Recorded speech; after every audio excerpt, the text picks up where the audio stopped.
और ਅਸੀਂ ਲੇਵੀਆ ਦੀ ਕਿਤਾਬ ਪੜ੍ਹ ਲਈਏ।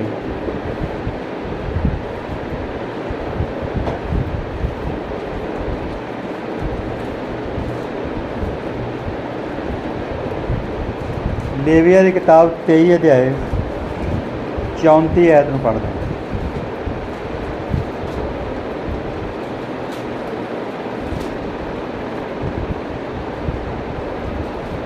ਇਜ਼ਰਾਈਲੀਆਂ ਨੂੰ ਬੋਲ ਕਿ ਇਸੇ 7ਵੇਂ ਮਹੀਨੇ ਦੀ 15ਵੀਂ ਮਿਤੀ ਨੂੰ ਯਹੋਵਾ ਦੇ ਅੱਗੇ 7 ਦਿਨਾਂ ਤੋੜੀ ਡੇਰਿਆਂ ਦਾ ਪਰਬ ਹੋਵੇ। आओ सारे अखंड बंद करिए। प्रभु यीशु तेरा धन्नवाद, तेरा शुक्र करते हैं शाम के समय के लिए। प्रभु तू सानू बख्शिया, तेरी मेज के अगे आने तो पहला तेरे भोजन को खाने के लिए जा रहे हैं प्रभु, जो साढ़े लिए अनंत जीवन है। तेरा वचन अनंत है प्रभु, तेरा धन्नवाद करते हैं। इस पढ़े गए वचन ते तू कृपा कर और वचन के जरिए साडे नाल गल कर।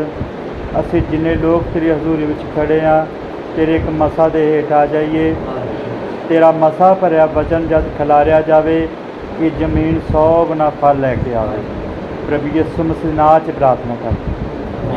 सारे बैठ, सारे बोलो हालेलुया। सारे खुश, प्रभु बरकत देवे।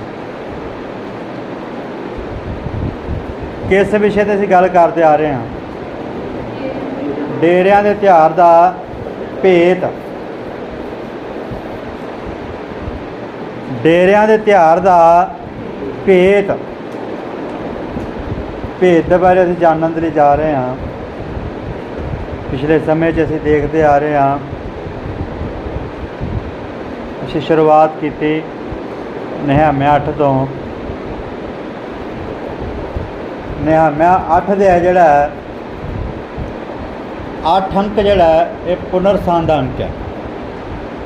8 अंक किहदा अंक है? पुनरस्थान का अंक है। बोलो हालेलुया। क्योंकि 8 अंक फिर पहले इहदे नाल ही मिल जाता जाके। हुण असीं जदों अजरा के बारे पढ़िया, नहम्याह की किताब च अजरा ने पोथी खोली, प्रचार किया और इस तरह लग रहा सीगा प्रकाश की पोथी 10 अध्याय का प्रचार किया जा रहा है, क्योंकि अजरा खोल के दस रहे मूसा की पोथी। वो लोग जेड़े ये कह रहे थे कि सानू मूसा की जी पोथी ना खोल के दस, असीं उहदे विचों कुछ लेना चाहुंदे आ, असीं उहदे विचों कुछ देखना चाहुंदे आ। जिन्हां दिनां दे विच असीं रह रहे हैं, इन्हां दिनां विच लोड़ है कि मूसा की पोथी खोली जाए और उहदे विचों देखिया जाए इन्हां दिनां विच किस वचन की लोड़ है सानू। क्योंकि इन्हां दिनां दे विच लोड़ है कि असीं महसूस कर रहे हैं कि इन्हां दिनां विच सानू कुछ लोड़ है। एक शरीरक उन्हां दा संघर्ष सीगा डेरियां नूं, तंबूआं नूं लैके। और ये जिहड़ा डेरियां दा त्यौहार है 7वें महीने विच मनाया जाता है 7 दिनां तोड़ी। और असीं देख रहे हैं कि आत्मिक पक्षों इन्हां डेरियां दा भेत की है, जद कि इन्हां दिनां दे विच भी सानू लोड़ है कि इस वचन की सानू जानकारी होवे। वो चाहुंदे सीगे साडी अगवाई जिहड़ी है एक नबी दे राहीं होवे। इसराइली लोग चाहुंदे सीगे साडी अगवाई एक नबी दे राहीं होवे, क्योंकि परमेश्वर नबियां दे राहीं गल करदा है। परमेश्वर नबियां दे राहीं गल करदा, जरूर साडी अगवाई नबियां दे राहीं होनी चाहिदी है। और अज भी इन्हां दिनां दे विच असीं गल करदे हां, इन्हां दिनां विच भी एक नबी की अगवाई दे हेठ असीं चल रहे हैं। एक नबी की अगवाई जिहड़ी 7वें युग दे विच आई, असीं उहदी अगवाई हेठ चल रहे हैं। जिवें जिवें वचन असीं संदेश पढ़दे हां, उवें उवें ही साडे अगे बाइबल जिहड़ी है बिल्कुल खुल के पेश आउंदी है, सानू अपने बारे दसदी है। बाइबल सानू अपने बारे दसदी है भी इस समय मैं की कर रही हाँ, ये वचन इस घड़ी की कर रहा है, वचन खुद दस रहा है। इन्हां दिनां विच असीं जदों बाइबल पढ़ते हैं, वचन पढ़ते हैं, संदेश पढ़ते हैं, बहुत सारियां गल्लां खुल जांदियां ने साडे जीवन के अंदर। और जदों असीं नबी की अगवाई के हेठ चलते हैं, देखो मिस्र दे विच जदों फिरौन दे नाल मूसा ते हारून दा मेल हुंदा है, वो लोग मिस्र दे विच जिहड़े गुलाम सीगे, क्योंकि मिस्र दे विच काफ़ी समा उन्हां दा रहा है, ਇਸਰਾਏਲੀ ਲੋਕਾਂ ਦਾ ਕਾਫੀ ਸਮਾਂ ਮਿਸਰ ਦੇ ਵਿੱਚ ਰਿਹਾ। ਉਹ ਗੁਲਾਮ ਤਾਂ ਰਹੇ ਸੀਗੇ, ਉਹਨਾਂ ਦੇ ਬੱਚੇ ਵੀ ਪੈਦਾ ਹੋਏ ਗੁਲਾਮੀ ਦੇ ਵਿੱਚ, ਪੀੜ੍ਹੀਆਂ ਗੁਲਾਮੀ ਦੇ ਵਿੱਚ ਰਹੀਆਂ। ਉਹਨਾਂ ਦੀ ਪੈਦਾਇਸ਼ ਜਿਹੜੀ ਗੁਲਾਮੀ ਦੇ ਵਿੱਚ ਸੀਗੀ। ਔਰ ਜਦ ਮੂਸਾ ਦਾ ਸੰਦੇਸ਼ ਜਿਹੜਾ ਪਰਮੇਸ਼ਰ ਨੇ ਮੂਸਾ ਦੇ ਰਾਹੀਂ ਹਾਰੂਨ ਦੇ ਰਾਹੀਂ ਸੰਦੇਸ਼ ਭੇਜਿਆ, ਤਾਂ ਉਹਨਾਂ ਲੋਕਾਂ ਨੇ ਪਰਮੇਸ਼ਰ ਦੀ ਆਵਾਜ਼ ਨੂੰ ਸੁਣਿਆ ਔਰ ਨਬੀ ਦੀ ਅਗਵਾਈ ਦੇ ਹੇਠ ਚੱਲਣਾ ਸ਼ੁਰੂ ਕੀਤਾ। ਜਦੋਂ ਉਹਨਾਂ ਨੇ ਚੱਲਣਾ ਸ਼ੁਰੂ ਕੀਤਾ ਤੇ ਉਹਨਾਂ 'ਤੇ ਦਬਾਅ ਪਾਉਣਾ ਸ਼ੁਰੂ ਹੋ ਗਿਆ। ਇੱਕ ਦਬਾਅ, ਇੱਕ ਤਣਾਅ ਉਹਨਾਂ 'ਤੇ ਪੈਣਾ ਸ਼ੁਰੂ ਹੋ ਗਿਆ ਜਦੋਂ ਉਹਨਾਂ ਨੇ ਨਬੀ ਦੀ ਅਗਵਾਈ ਹੇਠ ਚੱਲਣ ਦੀ ਕੋਸ਼ਿਸ਼ ਕੀਤੀ। ਇਸੇ ਤਰ੍ਹਾਂ ਭੈਣੋ ਭਾਈਓ, ਜਦ ਅਸੀਂ ਇਹਨਾਂ ਦਿਨਾਂ ਵਿੱਚ ਵੇਖਦੇ ਹਾਂ, ਇਹਨਾਂ ਦਿਨਾਂ ਵਿੱਚ ਵੀ ਜਦੋਂ ਅਸੀਂ ਵੇਖਾਂਗੇ, ਜਦੋਂ ਅਸੀਂ ਵਚਨ ਦੀ ਅਗਵਾਈ ਦੇ ਹੇਠ ਨਬੀ ਦੀ ਅਗਵਾਈ ਹੇਠ ਚੱਲਾਂਗੇ, ਸਾਡੇ ਉੱਪਰ ਵੀ ਇੱਕ ਦਬਾਅ ਪਾਇਆ ਜਾਵੇਗਾ। ਉਹਨਾਂ ਦਿਨਾਂ ਵਿੱਚ ਵੀ ਦਬਾਅ ਪਾਇਆ ਗਿਆ ਜਦੋਂ ਮਿਸਰ ਦੇ ਵਿੱਚੋਂ ਲੋਕ ਬਾਹਰ ਆ ਰਹੇ ਸੀਗੇ। ਔਰ ਜਿਹੜੇ ਮਿਸਰ ਵਿੱਚੋਂ ਆਏ ਸੀਗੇ, ਉਹਨਾਂ ਨੇ ਕਿਹਾ, ਅਜਰਾ ਤੂੰ ਸਾਨੂੰ ਮੂਸਾ ਦੀ ਪੋਥੀ ਲਿਆ ਕੇ ਦੱਸ, ਸਾਨੂੰ ਮੂਸਾ ਦੇ ਬਾਰੇ ਦੱਸ, ਮੂਸਾ ਨੇ ਜੋ ਲਿਖਿਆ ਹੋਇਆ ਵਚਨ ਦੇ ਵਿੱਚ। ਹੁਣ ਭੈਣੋ ਭਾਈਓ, ਅਸੀਂ ਧਿਆਨ ਦੇ ਰਹੇ ਹਾਂ ਇਸ ਵਚਨ 'ਤੇ ਪੂਰੀ ਤਰ੍ਹਾਂ ਧਿਆਨ ਦੇਣਾ ਹੈ, ਕਿਉਂਕਿ ਜਿਹੜਾ ਇਹ ਡੇਰਿਆਂ ਦਾ ਪਰਬ ਹੈ, ਇਹਨਾਂ ਦਿਨਾਂ ਦੇ ਵਿੱਚ ਇਹਨਾਂ ਭੇਦ ਕੀ ਹੈ। ਹੁਣ ਜਿਹੜਾ ਡੇਰਿਆਂ ਦਾ ਪਰਬ ਮਨਾਇਆ ਜਾ ਰਿਹਾ ਹੈ, ਨਾ ਤਾਂ ਮਿਸਰ ਦੇ ਵਿੱਚ, ਨਾ ਹੀ ਬਾਬੁਲ ਦੇ ਵਿੱਚ, ਨਾ ਹੀ ਯਰੂਸ਼ਲਮ ਦੇ ਵਿੱਚ। ਉਹ ਕਿੱਥੇ ਮਨਾਇਆ ਜਾ ਰਿਹਾ? ਚੁਣੇ ਹੋਏ ਲੋਕਾਂ ਦੇ ਵਿੱਚ। ਕਿੱਥੇ ਮਨਾਇਆ ਜਾ ਰਿਹਾ ਹੈ? ਚੁਣੇ ਹੋਏ ਲੋਕਾਂ ਦੇ ਵਿੱਚ। ਅੱਜ ਵੀ ਭੈਣੋ ਭਾਈਓ, ਜਿਹੜਾ ਵਚਨ ਖੁੱਲ੍ਹ ਰਿਹਾ ਹੈ, ਉਹ ਚੁਣੇ ਹੋਏ ਲੋਕਾਂ ਦੇ ਵਿੱਚ ਖੁੱਲ੍ਹ ਰਿਹਾ। ਜਿੰਨੇ ਵੀ ਉਹਦੇ ਚੁਣੇ ਹੋਏ ਲੋਕ ਨੇ, ਉਹ ਇਹਨਾਂ ਭੇਤਾਂ ਦੇ ਬਾਰੇ ਜਾਣਨ ਦੀ ਕੋਸ਼ਿਸ਼ ਕਰਨਗੇ ਔਰ ਦੇਖਣਗੇ ਕਿ ਇਹਨਾਂ ਦਿਨਾਂ ਵਿੱਚ ਇਹਨਾਂ ਵਚਨਾਂ ਦੀ ਸਾਨੂੰ ਲੋੜ ਹੈ। ਬੋਲੋ ਹਾਲੇਲੂਇਆ। ਤਾਂ ਉਹ ਅਸੀਂ ਕੁਝ ਗੱਲਾਂ ਦੇਖਦੇ ਹਾਂ ਬਾਈਬਲ ਦੇ ਵਿੱਚ। ਜਦੋਂ ਅਸੀਂ ਜਾਣਨ ਦੀ ਕੋਸ਼ਿਸ਼ ਕਰਦੇ ਹਾਂ ਬਾਈਬਲ ਦੇ, ਫਿਰ ਸਾਨੂੰ ਹਵਾਲੇ ਲੈਣੇ ਪੈਂਦੇ ਨੇ, ਕਿਉਂਕਿ ਬਾਈਬਲ ਇੱਕ ਸੱਚਾਈ ਹੈ। ਵਚਨ ਕੀ ਹੈ? ਇੱਕ ਸੱਚਾਈ ਹੈ, ਜਿਹੜਾ ਕਦੇ ਵੀ ਨਹੀਂ ਟਲ ਸਕਦਾ। ਧਰਤੀ ਅਸਮਾਨ ਟਲ ਸਕਦਾ ਹੈ, ਲੇਕਿਨ ਵਚਨ ਕਦੇ ਨਹੀਂ ਟਲ ਸਕਦਾ, ਕਿਉਂਕਿ ਵਚਨ ਦੀ ਹਰੇਕ ਗੱਲ 'ਤੇ ਸਾਨੂੰ ਵਿਸ਼ਵਾਸ ਕਰਨਾ ਪਵੇਗਾ। ਆਓ ਅਸੀਂ ਦੇਖਦੇ ਹਾਂ, ਜਦੋਂ ਮਿਸਰ ਦੇ ਵਿੱਚੋਂ ਇਸਰਾਏਲੀ ਲੋਕ ਬਾਹਰ ਆਏ, ਤਾਂ ਉਹਨਾਂ ਨੂੰ ਇੱਕ ਤਣਾਅ ਦੇ ਵਿੱਚੋਂ ਲੰਘਣਾ ਪਿਆ, ਇੱਕ ਮੁਸ਼ਕਲ ਵਿੱਚੋਂ, ਇੱਕ ਦਬਾਅ ਦੇ ਵਿੱਚੋਂ ਲੰਘਣਾ ਪਿਆ। ਆਓ ਕੁਝ ਗੱਲਾਂ ਦੇਖਦੇ ਹਾਂ। ਉਤਪਤੀ ਦੀ ਕਿਤਾਬ ਕਰ ਲਈਏ, ਕਿਉਂਕਿ ਅਸੀਂ ਭੇਤਾਂ ਨੂੰ ਜਾਣਨ ਦੀ ਕੋਸ਼ਿਸ਼ ਕਰ ਰਹੇ ਹਾਂ ਵੀ ਅਸੀਂ ਸਾਰੇ ਨਹੀਂ ਸੌਵਾਂਗੇ। ਛੁਟਕਾਰੇ ਦਾ ਸਮਾਂ ਨੇੜੇ ਹੈ, ਰੈਪਚਰ ਦਾ ਸਮਾਂ ਨੇੜੇ ਹੈ। ਜਿਵੇਂ ਜਿਵੇਂ ਉਹ ਸਮਾਂ ਨੇੜੇ ਆਉਂਦਾ ਹੈ, ਜਿਵੇਂ ਜਿਵੇਂ ਉਹ ਸਮਾਂ ਨੇੜੇ ਆਉਂਦਾ ਹੈ, ਤਾਂ ਇੱਕ ਦਬਾਅ ਵੱਧਦਾ ਹੈ, ਇੱਕ ਤਣਾਅ ਵੱਧਦਾ ਹੈ। ਆਓ ਅਸੀਂ ਉਤਪਤੀ 5 ਅਧਿਆਏ ਕਰ ਲਈਏ। ਉਤਪਤੀ ਦੀ ਕਿਤਾਬ 5 ਅਧਿਆਏ 1 ਤੋਂ 3 ਤੱਕ ਪੜ੍ਹਦੇ ਹਾਂ। ਥੋੜ੍ਹਾ ਥੋੜ੍ਹਾ ਬੱਚੇ ਨੂੰ ਪੜ੍ਹਦੇ ਹਾਂ। ਇਹ ਆਦਮ ਦੀ ਕੁੱਲ ਪਤਰੀ ਦੀ ਪੋਥੀ ਕੂਚ ਦੀ ਕਿਤਾਬ, ਕੂਚ ਦੀ ਕਿਤਾਬ ਕਰ ਲਈ ਹੈ। ਕੂਚ ਦੀ ਕਿਤਾਬ 5 ਅਧਿਆਏ, ਉਹਦੀ 1 ਆਇਤ ਤੋਂ ਲੈ ਕੇ 3 ਆਇਤ ਤੱਕ। ਬੜੇ ਧਿਆਨ ਦੇ ਨਾਲ ਬੱਚੇ ਨੂੰ ਸੁਣਿਆ ਜੇ, ਬਹੁਤ ਗੱਲਾਂ ਨੇ ਜਿਹੜੀਆਂ ਸਿੱਖਣੀਆਂ ਨੇ। 5 ਦੇ ਸ਼ੁਰੂ ਤੋਂ ਪੜ੍ਹੋ, 1 ਤੋਂ 3 ਤੱਕ ਪੜ੍ਹ ਦਿਓ। ਇਸ ਦੇ ਪਿੱਛੋਂ ਮੂਸਾ ਅਤੇ ਹਾਰੂਨ ਜਾ ਕੇ ਫਿਰੌਨ ਨੂੰ ਆਖਿਆ, ਯਹੋਵਾ ਇਜ਼ਰਾਈਲ ਦਾ ਪਰਮੇਸ਼ਵਰ ਇਉਂ ਫਰਮਾਉਂਦਾ ਹੈ। ਇਸ ਦੇ ਪਿੱਛੋਂ ਮੂਸਾ ਤੇ ਹਾਰੂਨ ਨੇ ਜਾ ਕੇ ਫਿਰੌਨ ਨੂੰ ਆਖਿਆ, ਯਹੋਵਾ, ਕਿਹੜਾ ਯਹੋਵਾ ਹੈ? ਇਸਰਾਈਲ ਦਾ ਪਰਮੇਸ਼ਰ। ਬੋਲੋ ਹਾਲੇਲੂਇਆ।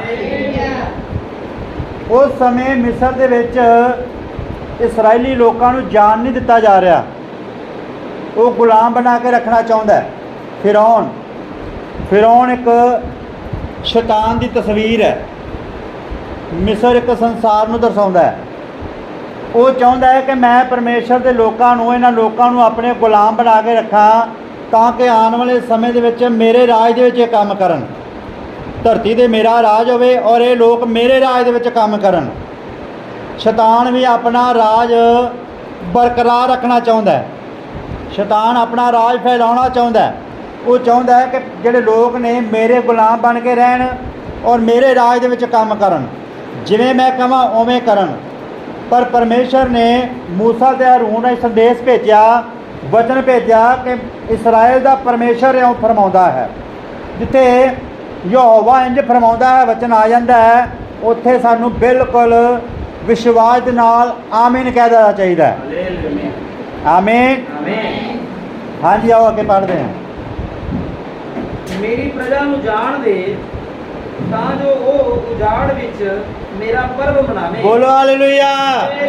ਪਰਮੇਸ਼ਰ ਕਹਿ ਰਿਹਾ ਹੈ ਮੂਸਾ ਦੇ ਰਾਹੀਂ ਉਹਨਾਂ ਨੂੰ ਕਹਿ ਦੇ ਵੀ ਮੇਰੀ ਪ੍ਰਜਾ ਨੂੰ ਜਾਣ ਦੇ ਤਾਂ ਕਿ ਉਹ ਉਜਾੜ ਦੇ ਵਿੱਚ, ਕਿੱਥੇ? ਉਜਾੜ ਦੇ ਵਿੱਚ ਮੇਰਾ ਪਰਬ ਮਨਾਵੇ। ਔਰ ਅੱਜ ਵੀ ਅਸੀਂ ਦੇਖਦੇ ਹਾਂ ਭੈਣੋ ਭਾਈਓ, ਇਹ ਦਬਾਅ, ਇਹ ਤਣਾਅ ਇੰਨਾ ਵੱਧ ਰਿਹਾ ਹੈ ਕਿ ਲੋਕਾਂ ਦੇ ਕੋਲੋਂ ਪ੍ਰਾਰਥਨਾ ਵੀ ਨਹੀਂ ਹੋ ਰਹੀਗੀ। ਦੁਆ ਪ੍ਰਾਰਥਨਾ ਵਿੱਚ ਲੋਕ ਘੱਟ ਰਹੇ ਨੇ, ਹੋਰ ਪਰਮੇਸ਼ਰ ਦੇ ਕੰਮਾਂ ਵਿੱਚ ਉਹ ਘੱਟ ਸਮਾਂ ਦੇ ਰਹੇ ਨੇ, ਕਮਜ਼ੋਰ ਹੋ ਰਹੇ ਨੇ, ਕਿਉਂਕਿ ਦਬਾਅ ਵੱਧ ਰਿਹਾ ਹੈ, ਹਾਲਾਤਾਂ ਦਾ ਦਬਾਅ ਵੱਧ ਰਿਹਾ ਹੈ, ਹੋਰ ਕਈ ਤਰੀਕਿਆਂ ਨਾਲ ਦਬਾਅ ਵੱਧ ਰਿਹਾ ਹੈ। ਸਾਡੇ ਜੀਵਨ ਦੇ ਅੰਦਰ ਇਹ ਦਬਾਅ ਇਸ ਲਈ ਵੱਧ ਰਿਹਾ ਹੈ ਤਾਂ ਕਿ ਅਸੀਂ ਸਿੱਖੀਏ ਕਿ ਸਾਡਾ ਛੁਟਕਾਰਾ ਨੇੜੇ ਹੈ, ਉਹ ਰੈਪਚਰ ਨੇੜੇ ਹੈ, ਕੋਈ ਪਤਾ ਨਹੀਂ ਕਦੋਂ ਉਠਾਏ ਜਾਣਾ ਹੋ ਜਾਵੇ। ਇਸ ਕਰਕੇ ਸਾਨੂੰ ਤਿਆਰ ਰਹਿਣਾ ਚਾਹੀਦਾ ਹੈ। ਸਾਨੂੰ ਕੀ ਰਹਿਣਾ ਚਾਹੀਦਾ ਹੈ? ਪਰਮੇਸ਼ਰ ਨੇ ਕਿਹਾ ਮੇਰੀ ਪ੍ਰਜਾ ਨੂੰ ਜਾਣ ਦੇ ਕਿ ਉਹ ਉਜਾੜ ਵਿੱਚ ਜਾ ਕੇ ਮੇਰਾ ਪਰਬ ਮਨਾਵੇ। ਹਾਂਜੀ। ਪਰ ਫਿਰੌਨ ਨੇ ਆਖਿਆ ਯਹੋਵਾ ਕੌਣ ਹੈ? ਫਿਰੌਨ ਨੇ ਆਖਿਆ ਯਹੋਵਾ ਕੌਣ ਹੈ? ਯਹੋਵਾ ਕੌਣ ਹੈ? ਫਿਰੌਨ ਸ਼ੈਤਾਨ ਦੀ ਤਸਵੀਰ ਹੈ। ਸ਼ੈਤਾਨ ਅੱਜ ਵੀ ਪਰਮੇਸ਼ਰ ਦੇ ਲੋਕਾਂ ਨੂੰ ਜਾਣ ਨਹੀਂ ਦੇਵੇਗਾ ਪਰਮੇਸ਼ਰ ਦੇ ਕੋਲ। ਅੱਜ ਵੀ ਯਿਸੂ ਮਸੀਹ ਦੀ ਭਗਤੀ ਕਰਨ ਨਹੀਂ ਦੇਵੇਗਾ। ਅੱਜ ਵੀ ਪਰਮੇਸ਼ਰ ਦੀ ਹਜ਼ੂਰੀ 'ਚ ਜਾਣ ਨਹੀਂ ਦੇਵੇਗਾ। ਕੌਣ? ਸ਼ੈਤਾਨ। ਸ਼ੈਤਾਨ ਚਾਹੁੰਦਾ ਹੈ ਕਿ ਮੇਰੇ ਗੁਲਾਮ ਬਣ ਕੇ ਰਹਿਣ। ਫਿਰੌਨ ਇਹ ਸਮਝਦਾ ਸੀਗਾ ਵੀ ਜਿਹੜੇ ਲੋਕ ਮੇਰੇ ਗੁਲਾਮ ਨੇ ਹੁਣ ਇਹ ਸਦਾ ਮੇਰੇ ਰਾਜ ਦੇ ਵਿੱਚ ਰਹਿਣਗੇ। ਪਰ ਜਿਹੜੇ ਪਰਮੇਸ਼ਰ ਦੇ ਲੋਕ ਨੇ, ਪਰਮੇਸ਼ਰ ਦੇ ਲੋਕ ਆਪਣੇ ਪਰਮੇਸ਼ਰ ਦੀ ਆਵਾਜ਼ ਸੁਣ ਕੇ ਜੋ ਉਹਦਾ ਨਬੀ ਆਵਾਜ਼ ਦੇਵੇਗਾ, ਇਸ ਯੁੱਗ ਦੇ ਵਿੱਚ ਵੀ ਆਣ ਕੇ ਨਬੀ ਨੇ ਆਵਾਜ਼ ਦਿੱਤੀ। ਜਿਹੜੇ ਲੋਕ ਬਾਬਲ ਦੇ ਵਿੱਚ ਫਸੇ ਹੋਏ ਸੀਗੇ, ਕਿਉਂਕਿ ਬਾਬਲ ਇੱਕ ਭੇਤ ਹੈ, ਜਿਹੜੇ ਲੋਕ ਬਾਬਲ ਦੇ ਵਿੱਚ ਫਸੇ ਹੋਏ ਸੀਗੇ ਉਹਨਾਂ ਨੇ ਨਬੀ ਦੀ ਆਵਾਜ਼ ਸੁਣੀ, ਝਾਟੋ ਬਾਹਰ ਆ ਗਏ। ਬੋਲੋ ਹਾਲੇਲੂਇਆ। ਪਰ ਬਾਬਲ ਨਹੀਂ ਬਾਹਰ ਆਉਣ ਦੇਵੇਗਾ। ਬਾਬਲ ਬਾਹਰ ਨਹੀਂ ਆਉਣ ਦੇਵੇਗਾ। ਬਾਬਲ ਤੁਹਾਡੇ ਉੱਪਰ ਦਬਾਅ ਵਧਾਵੇਗਾ, ਤਣਾਅ ਵਧਾਵੇਗਾ, ਮੁਸ਼ਕਲ ਤੁਹਾਡੇ ਹਾਲਾਤ ਇੰਨੇ ਮਾੜੇ ਕਰ ਦੇਵੇਗਾ ਤਾਂ ਕਿ ਤੁਸੀਂ ਇੱਥੋਂ ਬਾਹਰ ਨਾ ਨਿਕਲ ਸਕੋ। ਬਾਬਲ ਨਹੀਂ ਬਾਹਰ ਆਉਣ ਦੇਵੇਗਾ। ਪਰ ਜਿਹੜੇ ਚੁਣੇ ਹੋਏ ਲੋਕ ਨੇ, ਜਿਹੜੇ ਠਹਿਰਾਏ ਹੋਏ ਲੋਕ ਨੇ, ਉਹ ਨਬੀ ਦੀ ਆਵਾਜ਼ ਸੁਣਨਗੇ ਔਰ ਨਬੀ ਦੀ ਅਗਵਾਈ ਦੇ ਹੇਠ ਚੱਲਣਗੇ। ਉਹ ਪਰਮੇਸ਼ਰ ਦੀ ਆਵਾਜ਼ ਸੁਣ ਕੇ ਕੋਸ਼ਿਸ਼ ਕਰਨਗੇ ਉਹਨਾਂ ਮੁਸ਼ਕਿਲਾਂ ਵਿੱਚੋਂ ਨਿਕਲਣ ਦੀ, ਪਰੇਸ਼ਾਨੀਆਂ ਵਿੱਚੋਂ ਨਿਕਲਣ ਦੀ। ਉੱਥੇ ਪਰਮੇਸ਼ਰ ਦਾ ਇਨਕਾਰ ਨਹੀਂ ਕਰਨਗੇ। ਸ਼ੈਤਾਨ ਕਹਿ ਰਿਹਾ ਕਿਹੜਾ ਯਹੋਵਾ? ਮੈਨੂੰ ਨਹੀਂ ਜਾਣਦਾ ਯਹੋਵਾ ਕਿਹੜਾ ਹੈਗਾ। ਹਾਂਜੀ। ਜੋ ਮੈਂ ਉਸ ਦੀ ਆਵਾਜ਼ ਸੁਣਾ, ਕਿਹੜਾ ਯਹੋਵਾ ਜਿਹਦੀ ਮੈਂ ਆਵਾਜ਼ ਸੁਣਾ ਮੈਂ ਨਹੀਂ ਜਾਣਦਾ। ਹਾਂਜੀ। ਕਿ ਇਜ਼ਰਾਈਲ ਨੂੰ ਜਾਣਦਿਆਂ ਹਾਂਜੀ। ਮੈਂ ਯਹੋਵਾ ਨੂੰ ਨਹੀਂ ਜਾਣਦਾ। ਮੈਂ ਯਹੋਵਾ ਨੂੰ ਨਹੀਂ ਜਾਣਦਾ। ਮੈਂ ਇਜ਼ਰਾਈਲ ਨੂੰ ਉੱਕਾ ਹੀ ਨਹੀਂ ਜਾਣਦਾ। ਅਤੇ ਮੈਂ ਇਜ਼ਰਾਈਲ ਨੂੰ ਉੱਕਾ ਜਾਣ ਵੀ ਨਹੀਂ ਦੇਣਾਗਾ। ਬੋਲੋ ਹਾਲੇਲੂਇਆ। ਵੇਖੋ ਸ਼ੈਤਾਨ ਦੇ ਕੰਮ, ਉਹ ਪਰਮੇਸ਼ਰ ਦੇ ਲੋਕਾਂ ਨੂੰ ਕਦੇ ਵੀ ਪਰਮੇਸ਼ਰ ਦੀ ਹਜ਼ੂਰੀ ਵਿੱਚ ਨਹੀਂ ਆਉਣ ਦੇਵੇਗਾ। ਜਿੱਥੇ ਵੀ ਤੁਹਾਡੇ ਉੱਪਰ ਪਰਮੇਸ਼ਰ ਦੀ ਹਜ਼ੂਰੀ ਵਿੱਚ ਆਉਣ ਦੇ ਲਈ ਦਬਾਅ ਪਾਇਆ ਜਾਵੇ ਕਿਸੇ ਵੀ ਤਰੀਕੇ ਨਾਲ, ਕਿਉਂਕਿ ਹੁਣ ਸਾਡੇ 'ਤੇ ਆਤਮਿਕ ਦਬਾਅ ਪੈਣਾ ਹੈ, ਸਰੀਰਕ ਦਬਾਅ ਨਹੀਂ ਪਵੇਗਾ। ਜਦੋਂ ਹੀ ਤੁਸੀਂ ਪਰਮੇਸ਼ਰ ਦੀ ਹਜ਼ੂਰੀ ਵਿੱਚ ਆਣ ਕੇ ਪਰਮੇਸ਼ਰ ਦੇ ਅੱਗੇ ਪੇਸ਼ ਹੁੰਦੇ ਜੇ ਤਾਂ ਪਰਮੇਸ਼ਰ ਤੁਹਾਨੂੰ ਸ਼ਾਬਾਸ਼ ਦਿੰਦਾ ਵੀ ਤੁਸੀਂ ਮੁਸ਼ਕਲ ਦਾ ਸਾਹਮਣਾ ਕੀਤਾ, ਸ਼ੈਤਾਨ ਦਾ ਸਾਹਮਣਾ ਕੀਤਾ, ਲੇਕਿਨ ਪ੍ਰਭੂ ਦੀ ਹਜ਼ੂਰੀ ਵਿੱਚ ਆਏ। ਲੇਕਿਨ ਜਦੋਂ ਤੁਸੀਂ ਪ੍ਰਭੂ ਦੀ ਹਜ਼ੂਰੀ 'ਚ ਨਹੀਂ ਆਉਂਦੇ ਜੇ, ਸ਼ੈਤਾਨ ਤੁਹਾਡੇ ਉੱਪਰ ਦਬਾਅ ਪਾ ਰਿਹਾ ਹੁੰਦਾ ਹੈ। ਉਹ ਨਹੀਂ ਜਾਣਦੇ, ਕਹਿੰਦਾ ਮੈਂ ਨਹੀਂ ਜਾਣਦਾ ਯਿਸੂ ਕੌਣ ਹੈ, ਮੈਂ ਨਹੀਂ ਜਾਣਦਾ ਪਰਮੇਸ਼ਰ ਕੌਣ ਹੈ, ਮੈਂ ਨਹੀਂ ਜਾਣਦਾ ਸੰਗਤੀ ਕਿਹੜੀ ਹੈ, ਮੈਂ ਨਹੀਂ ਜਾਣ ਦੇਣਾ, ਮੈਂ ਉੱਕਾ ਹੀ ਨਹੀਂ ਜਾਣ ਦੇਣਾ। ਸ਼ੈਤਾਨ ਤੁਹਾਨੂੰ ਪਰਮੇਸ਼ਰ ਦੀ ਹਜ਼ੂਰੀ ਵਿੱਚ ਉੱਕਾ ਹੀ ਨਹੀਂ ਆਉਣ ਦੇਵੇਗਾ। ਇਸ ਕਰਕੇ ਅਸੀਂ ਧਿਆਨ ਦੇਣਾ ਆਪਣੇ ਜੀਵਨ ਵਿੱਚ, ਜਿੱਥੇ ਕਿਤੇ ਸਾਡੇ ਰੁਕਾਵਟ ਪਵੇ ਪਰਮੇਸ਼ਰ ਦੀ ਹਜ਼ੂਰੀ ਵਿੱਚ ਆਉਣ ਦੇ ਲਈ, ਤਾਂ ਸਮਝ ਲਓ ਸ਼ੈਤਾਨ ਉੱਕਾ ਹੀ ਤੁਹਾਨੂੰ ਆਉਣ ਨਹੀਂ ਦੇਣਾ ਚਾਹੁੰਦਾ। ਪਰ ਅਸੀਂ ਸ਼ੈਤਾਨ ਦੇ ਲੋਕ ਨਹੀਂ ਆ, ਅਸੀਂ ਸ਼ੈਤਾਨ ਦੇ ਲੋਕ ਨਹੀਂ ਆ। ਪਰਮੇਸ਼ਰ ਨੇ ਕਿਹਾ ਮੇਰੀ ਪ੍ਰਜਾ ਨੂੰ, ਅਸੀਂ ਪਰਮੇਸ਼ਰ ਦੇ ਲੋਕ ਆ। ਸ਼ੈਤਾਨ ਨੂੰ ਪਰਮੇਸ਼ਰ ਧਤਕਾਰ ਰਿਹਾ, ਕਹਿ ਰਿਹਾ ਮੂਸਾ ਤੇਰੇ ਨੂੰ ਕਹਿ ਦੀ ਪਰਮੇਸ਼ਰ ਨੂੰ, ਪਰਮੇਸ਼ਰ ਦੇ ਲੋਕ ਨੇ। ਪਰਮੇਸ਼ਰ ਕਹਿ ਰਿਹਾ ਮੇਰੀ ਪ੍ਰਜਾ ਨੂੰ ਜਾਣ ਦੇ ਤਾਂ ਕਿ ਉਜਾੜ ਦੇ ਵਿੱਚ ਮੇਰਾ ਪਰਬ ਮਨਾਵੇ। ਭੈਣੋ ਭਾਈਓ, ਜਦੋਂ ਅਸੀਂ ਪ੍ਰਭੂ ਦੀ ਹਜ਼ੂਰੀ 'ਚ ਇਕੱਠੇ ਹੁੰਦੇ ਆ, ਇੱਕ ਤਿਉਹਾਰ ਮਨਾਉਣੇ ਆ। ਇਹ ਪ੍ਰਭੂ ਪੂਜਕ ਤਿਉਹਾਰ ਹੈ, ਉਠਾਏ ਜਾਣ ਦਾ ਤਿਉਹਾਰ ਹੈ। ਬੋਲੋ ਹਾਲੇਲੂਇਆ। ਡੇਰਿਆਂ ਦੇ ਪਰਬ ਦਾ ਤਿਉਹਾਰ ਹੈ। ਇਸੇ ਤਰ੍ਹਾਂ ਅਸੀਂ ਆਪਣੇ ਜੀਵਨ ਨੂੰ ਝਾਤ ਮਾਰਨੀ ਹੈ। ਜਦੋਂ ਮਿਸਰ ਦੇ ਵਿੱਚੋਂ ਲੋਕ ਬਾਹਰ ਆਏ ਤੇ ਬੜੇ ਸੌਖੇ ਤਰੀਕੇ ਨਾਲ ਨਹੀਂ ਆਏ ਸੀਗੇ, ਬੜੇ ਆਸਾਨ ਨਹੀਂ ਆਏ ਸੀਗੇ, ਬਹੁਤ ਜ਼ਿਆਦਾ ਉਹਨਾਂ 'ਤੇ ਦਬਾਅ ਪਾਇਆ ਗਿਆ ਸੀਗਾ।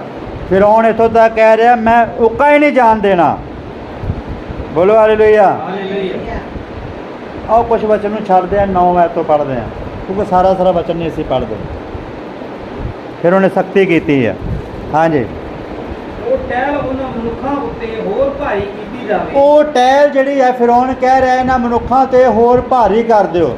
ਹੁਣ ਉਹ ਲੋਕ ਫਸੇ ਹੋਏ ਸੀਗੇ, ਪਰਮੇਸ਼ਰ ਦੀ ਹਜ਼ੂਰੀ 'ਚ ਜਾਣਾ ਚਾਹੁੰਦੇ ਨੇ, ਪ੍ਰਾਰਥਨਾਵਾਂ ਕਰਨੀਆਂ ਚਾਹੁੰਦੇ ਨੇ, ਵਚਨ ਨੂੰ ਸੁਣਨਾ ਚਾਹੁੰਦੇ ਨੇ, ਨਬੀ ਦੀ ਆਵਾਜ਼ ਨੂੰ ਸੁਣਨਾ ਚਾਹੁੰਦੇ ਨੇ, ਨਬੀ ਦੇ ਪਿੱਛੇ ਚੱਲਣਾ ਚਾਹੁੰਦੇ ਨੇ, ਪਰ ਫਿਰੌਨ ਜਾਣ ਨਹੀਂ ਦੇ ਰਿਹਾ। ਫਿਰੌਨ ਹੋਰ ਸਖਤੀ ਵਧਾ ਰਿਹਾ ਉਹਨਾਂ 'ਤੇ। ਕਈ ਵਾਰ ਤੁਹਾਡੇ 'ਤੇ ਇੰਨੀ ਸਖਤੀ ਵਧਾ ਦੇਵੇਗਾ ਤੁਹਾਡਾ ਉੱਕਾ ਹੀ ਆਉਣ 'ਤੇ ਮਨ ਨਹੀਂ ਕਰੇਗਾ, ਕਿਉਂਕਿ ਸ਼ੈਤਾਨ ਨੇ ਕਿਹਾ ਮੈਂ ਉੱਕਾ ਹੀ ਨਹੀਂ ਜਾਣ ਦੇਣਾ। ਸ਼ੈਤਾਨ ਫਿਰੌਨ ਦੇ ਵਿੱਚ ਵੜ ਕੇ ਪਰਮੇਸ਼ਰ ਦੇ ਲੋਕਾਂ ਨੂੰ ਕਿਸ ਤਰੀਕੇ ਨਾਲ ਰੋਕ ਰਿਹਾ। ਉਹ ਕਹਿ ਰਿਹਾ ਵੀ ਇਹਨਾਂ 'ਤੇ ਸਖਤੀ ਵਧਾ ਦਿਓ। ਹਾਂਜੀ, ਤਾਂ ਜੋ ਉਹ ਕੰਮ ਵਿੱਚ ਲੱਗੇ ਰਹਿਣ, ਤਾਂ ਜੋ ਉਹ ਕੰਮ ਵਿੱਚ ਲੱਗੇ ਰਹਿਣ ਅਤੇ ਝੂਠੀਆਂ ਗੱਲਾਂ ਉੱਤੇ ਧਿਆਨ ਨਾ ਦੇਣ। ਇਹਨਾਂ ਗੱਲਾਂ ਨੂੰ ਝੂਠੀਆਂ ਗੱਲਾਂ ਸਮਝ ਰਹੇ ਨੇ। ਫਿਰੌਨ ਜਿਹੜਾ ਹੈ ਪਰਮੇਸ਼ਰ ਦੇ ਲੋਕਾਂ ਦੇ ਵਿੱਚ ਜਿਹੜੇ ਕੰਮ ਹੋ ਰਹੇ ਨੇ, ਉਹ ਪਰਮੇਸ਼ਰ ਦਾ ਨਾਮ ਲੈ ਰਹੇ ਨੇ, ਪਰਮੇਸ਼ਰ ਦਾ ਵਚਨ ਸੁਣਾ ਰਹੇ ਨੇ, ਪ੍ਰਚਾਰ ਕਰ ਰਹੇ ਨੇ, ਉਹਨਾਂ ਨੂੰ ਝੂਠੀਆਂ ਗੱਲਾਂ ਲੱਗ ਰਹੀਆਂ ਨੇ। ਉਹ ਕਹਿ ਰਿਹਾ ਵੀ ਇਸ ਦੇ ਕੰਮ ਵਿੱਚ ਲੱਗੇ ਰਹਿਣ, ਝੂਠੀਆਂ ਗੱਲਾਂ ਵੱਲ ਧਿਆਨ ਨਾ ਦੇਣ। ਹੁਣ ਪਰਮੇਸ਼ਰ ਦਾ ਵਚਨ ਝੂਠੀਆਂ ਗੱਲਾਂ ਨਹੀਂ ਨੇ, ਪਰਮੇਸ਼ਰ ਦਾ ਵਚਨ ਸੱਚਾ ਹੈ, ਜਿੱਥੇ ਜਾ ਕੇ ਸਾਡਾ ਛੁਟਕਾਰਾ ਹੋਣਾ ਹੈ। ਬੋਲੋ ਹਾਲੇਲੂਇਆ। ਪਰਮੇਸ਼ਰ ਦੇ ਵਚਨ ਕੋਲ ਆਉਣ ਦੇ ਲਈ ਤੁਹਾਨੂੰ ਬੜੀਆਂ ਮੁਸ਼ਕਲਾਂ ਦਾ, ਪਰੇਸ਼ਾਨੀਆਂ ਦਾ ਸਾਹਮਣਾ ਕਰਨਾ ਪੈ ਸਕਦਾ। ਹੁਣ ਫਿਰੌਨ ਨੇ ਇੱਥੇ ਸਖਤੀ ਵਧਾ ਦਿੱਤੀ ਹੈ, ਪਰ ਜਿਹੜੇ ਪਰਮੇਸ਼ਰ ਦੇ ਚੁਣੇ ਹੋਏ ਲੋਕ ਨੇ, ਜਿਹੜੇ ਪਰਮੇਸ਼ਰ ਦੇ ਖਾਸ ਲੋਕ ਨੇ, ਅਸੀਂ ਉਹਨਾਂ ਦੇ ਬਾਰੇ ਅਸੀਂ ਤਸਵੀਰ ਦੇਖਣੀ ਹੈ। ਪਰਮੇਸ਼ਰ ਆਪਣੇ ਲੋਕਾਂ ਨੂੰ ਕਦੇ ਨਹੀਂ ਛੱਡਦਾ ਹੈਗਾ। ਸਿਰਫ ਪਰਮੇਸ਼ਰ ਦਾ ਬੰਦਾ ਉਹਦੀ ਹਜ਼ੂਰੀ ਵਿੱਚ ਖੜਾ ਰਵੇ, ਹਰ ਮੁਸ਼ਕਲ ਵਿੱਚ, ਹਰ ਪਰੇਸ਼ਾਨੀ ਵਿੱਚ, ਕਿਸੇ ਤਰ੍ਹਾਂ ਦੀ ਵੀ ਕੋਈ ਪਰੇਸ਼ਾਨੀ ਆ ਗਈ ਹੈ, ਪਰ ਪਰਮੇਸ਼ਰ ਦੇ ਨਾਲ ਖੜਾ ਰਵੇ, ਪਰਮੇਸ਼ਰ ਉਹਦੀ ਬਾਹ ਕਦੇ ਨਹੀਂ ਛੱਡੇਗਾ। ਜਿਸ ਵੀ ਤਰੀਕੇ ਨਾਲ ਜਾਵੇਗਾ ਪਰਮੇਸ਼ਰ ਨੂੰ ਲੈ ਆਵੇਗਾ ਬਾਹਰ। ਇੱਥੇ ਸਖਤੀ ਵਧਾ ਦਿੱਤੀ ਗਈ ਹੈ। ਫਿਰੌਨ ਕਹਿ ਰਿਹਾ ਇਹਨਾਂ ਦੇ ਕੰਮ ਇੰਨਾ ਵਧਾ ਦਿਓ ਤਾਂ ਕਿ ਇਹ ਝੂਠੀਆਂ ਗੱਲਾਂ ਵੱਲ ਧਿਆਨ ਹੀ ਨਾ ਦੇਣ। ਹੁਣ ਫਿਰੌਨ ਨੂੰ ਲੱਗ ਰਿਹਾ ਸੀਗਾ ਵੀ ਇਹ ਝੂਠੀਆਂ ਗੱਲਾਂ ਕਰਦੇ ਨੇ, ਜਾ ਕੇ ਇਹ ਗੱਪਾਂ ਛੱਪਾਂ ਮਾਰਦੇ ਨੇ, ਇਹ ਉੱਥੇ ਇਸ ਤਰ੍ਹਾਂ ਦੀਆਂ ਗੱਲਾਂ ਕਰਦੇ ਨੇ। ਉਹ ਨਹੀਂ ਜਾਣ ਦੇ ਰਿਹਾ। ਉਹਦਾ ਜਿਹੜਾ ਰਾਜ ਹੈ ਸ਼ੈਤਾਨ ਦਾ, ਹੁਣ ਰਾਜ ਦੇ ਵਿੱਚ ਉਹਨੂੰ ਬੰਦੇ ਵੀ ਚਾਹੀਦੇ ਨੇ, ਉਹਨੂੰ ਲੋਕ ਚਾਹੀਦੇ ਨੇ। ਜੇ ਇਹ ਪਰਮੇਸ਼ਰ ਵੱਲ ਵਧਣਗੇ ਤਾਂ ਸ਼ੈਤਾਨ ਦਾ ਰਾਜ ਘਟ ਜਾਣਾ, ਕਿਉਂਕਿ ਉਹਦੇ ਲੋਕ ਘਟ ਜਾਣੇ ਨੇ। ਅੱਜ ਕੋਈ ਵੀ ਆਪਣੇ ਲੋਕ ਘਟਣ ਨਹੀਂ ਦੇ ਰਿਹਾ ਹੈਗਾ। ਹਰ ਬੰਦਾ ਚਾਹੁੰਦਾ ਮੇਰੇ ਨਾਲ ਲੋਕ ਵਧਣ, ਹਰ ਬੰਦੇ ਦੀ ਚਾਹਤ ਹੈ। ਸ਼ੈਤਾਨ ਵੀ ਇਹ ਚਾਹੁੰਦਾ ਕਿ ਜਿਹੜੇ ਲੋਕ ਨੇ ਇਹ ਮੇਰੀ ਸੇਵਾ ਕਰਨ, ਮੇਰੇ ਮਗਰ ਲੱਗਣ, ਜਿਵੇਂ ਮੈਂ ਕਹਿੰਦਾ ਉਵੇਂ ਕਰਨ। ਪਰ ਜਿਹੜੇ ਉਹਦੇ ਚੁਣੇ ਹੋਏ ਖਾਸ ਲੋਕ ਨੇ ਉਹ ਸ਼ੈਤਾਨ ਦੀ ਆਵਾਜ਼ ਨਹੀਂ ਸੁਣਨਗੇ। ਬੋਲੋ ਹਾਲੇਲੂਇਆ। ਉਹ ਸ਼ੈਤਾਨ ਦੀ ਆਵਾਜ਼ ਨਹੀਂ ਸੁਣਨਗੇ, ਨਾ ਹੀ ਉਹਦੇ 'ਤੇ ਕੰਨ ਲਗਾਉਣਗੇ। ਉਹ ਸੁਣਨਗੇ ਤੇ ਪਰਮੇਸ਼ਰ ਦੇ ਨਬੀ ਦੀ ਆਵਾਜ਼ ਸੁਣਨਗੇ। ਉਹ ਜਗ੍ਹਾ 'ਤੇ ਨਬੀ ਦਾ ਇੰਤਜ਼ਾਮ ਕੀਤਾ ਗਿਆ। ਆਓ ਕੁਛ ਹੋਰ ਵਚਨ ਨੂੰ ਛੱਡਦੇ ਹਾਂ, ਕਿਉਂਕਿ ਸਾਰਾ ਵਚਨ ਅਸੀਂ ਪੜ੍ਹਾਂਗੇ ਤੇ ਫਿਰ ਉਹਨੇ ਸਾਨੂੰ ਜ਼ਿਆਦਾ ਸਮਾਂ ਲੈਣਾ। ਆਓ ਅਸੀਂ ਅੱਗੇ ਹੋਰ ਚੱਲਦੇ ਹਾਂ। ਆਓ ਕੋਚ ਦੀ ਕਿਤਾਬ 8 ਅਧਿਆਏ ਚੱਲਦੇ ਹਾਂ। 8 ਅਧਿਆਏ ਉਹਦੀ 25 ਐਤ ਤੋਂ ਲੈ ਕੇ 32 ਐਤ ਤੱਕ ਪੜ੍ਹਦੇ ਹਾਂ। ਫਿਰੌਨ ਨੇ ਮੂਸਾ ਤੇ ਹਾਰੂਨ ਨੂੰ ਬੁਲਵਾ ਕੇ ਆਖਿਆ, ਤੁਸੀਂ ਜਾਓ ਔਰ ਆਪਣੇ ਪਰਮੇਸ਼ਰ ਲਈ ਇਸੇ ਦੇਸ਼ ਵਿੱਚ ਬਲੀ ਚੜਾਓ। ਹੁਣ ਕੀ ਹੋਇਆ, ਜਦੋਂ ਉਹਨੇ ਕਿਹਾ ਵੀ ਮੈਂ ਉੱਕਾ ਨਹੀਂ ਜਾਣ ਦੇਣਾ, ਮੈਂ ਸਖਤੀ ਹੋਰ ਵਧਾ ਦਿਆਂਗਾ, ਤਾਂ ਪਰਮੇਸ਼ਰ ਨੇ ਉਹਨਾਂ ਨੂੰ ਕੱਢਣ ਦਾ ਤਰੀਕਾ ਕੱਢਿਆ। ਉੱਥੇ ਪਰਮੇਸ਼ਰ ਨੇ ਬਾਵਾ ਭੇਜੀਆਂ ਨੇ। ਹੁਣ ਥੋੜ੍ਹਾ ਸੇਕ ਲੱਗਾ ਉਹਨੂੰ ਵੀ। ਇਸ ਜਗ੍ਹਾ 'ਤੇ ਫਿਰੌਨ ਕਹਿ ਰਿਹਾ ਵੀ ਤੁਸੀਂ ਹੁਣ ਕੀ ਕਰੋ, ਜਾਓ। ਕਿੱਥੇ ਜਾਓ? ਇਸੇ ਦੇਸ਼ ਵਿੱਚ। ਇਹ ਬੜੇ ਧਿਆਨ ਦੇ ਨਾਲ ਗੱਲਾਂ ਵੇਖਣੀਆਂ ਨੇ ਅਸੀਂ। ਬੋਲੋ ਹਾਲੇਲੂਇਆ। ਲੱਗੀ ਸਾਰਿਆਂ ਨੂੰ ਸਮਝ? ਇਹ ਗੱਲਾਂ ਸਿੱਖਣੀਆਂ ਨੇ ਅਸੀਂ, ਕਿਉਂਕਿ ਇੱਕ ਸਰੀਰਕ ਤਸਵੀਰ ਜਿਹੜੀ ਵੇਖਦੇ ਹਾਂ ਇਹ ਆਤਮਿਕ ਤਸਵੀਰ ਦੇ ਨਾਲ ਜਾ ਕੇ ਮੇਲ ਕਰਨੀ ਹੈ, ਅਤੇ ਅਸੀਂ ਵੀ ਉਹਨਾਂ ਕੰਡੀਸ਼ਨਾਂ ਦੇ ਵਿੱਚੋਂ ਲੰਘਦੇ ਹਾਂ। ਹੁਣ ਇੱਥੇ ਫਿਰੌਨ ਮੂਸਾ ਅਤੇ ਹਾਰੂਨ ਨੂੰ ਬੁਲਵਾ ਕੇ ਕਹਿ ਰਿਹਾ ਹੈ ਵੀ ਤੁਸੀਂ ਆਪਣੇ ਪਰਮੇਸ਼ਰ ਲਈ ਇਸੇ ਦੇਸ਼ ਵਿੱਚ, ਕਿਹੜੇ ਦੇਸ਼ ਵਿੱਚ? ਇਸੇ ਦੇਸ਼ ਵਿੱਚ ਬਲੀ ਚੜਾਓ। ਯਾਨੀ ਕਿ ਤੁਸੀਂ ਚਰਚ ਨਾ ਜਾਓ, ਤੁਸੀਂ ਪਰਮੇਸ਼ਰ ਦੀ ਹਜ਼ੂਰੀ 'ਚ ਨਾ ਛੱਡ, ਮੈਂ ਤੁਹਾਨੂੰ ਦਿੰਦਾ। पर रवो इत्थे ही मेरे नेड़े तेड़े। वचन पढ़ो, वचन सुनाओ, प्रार्थना करो, जो मर्जी करो इसे देश विच। लागी सारा समझ?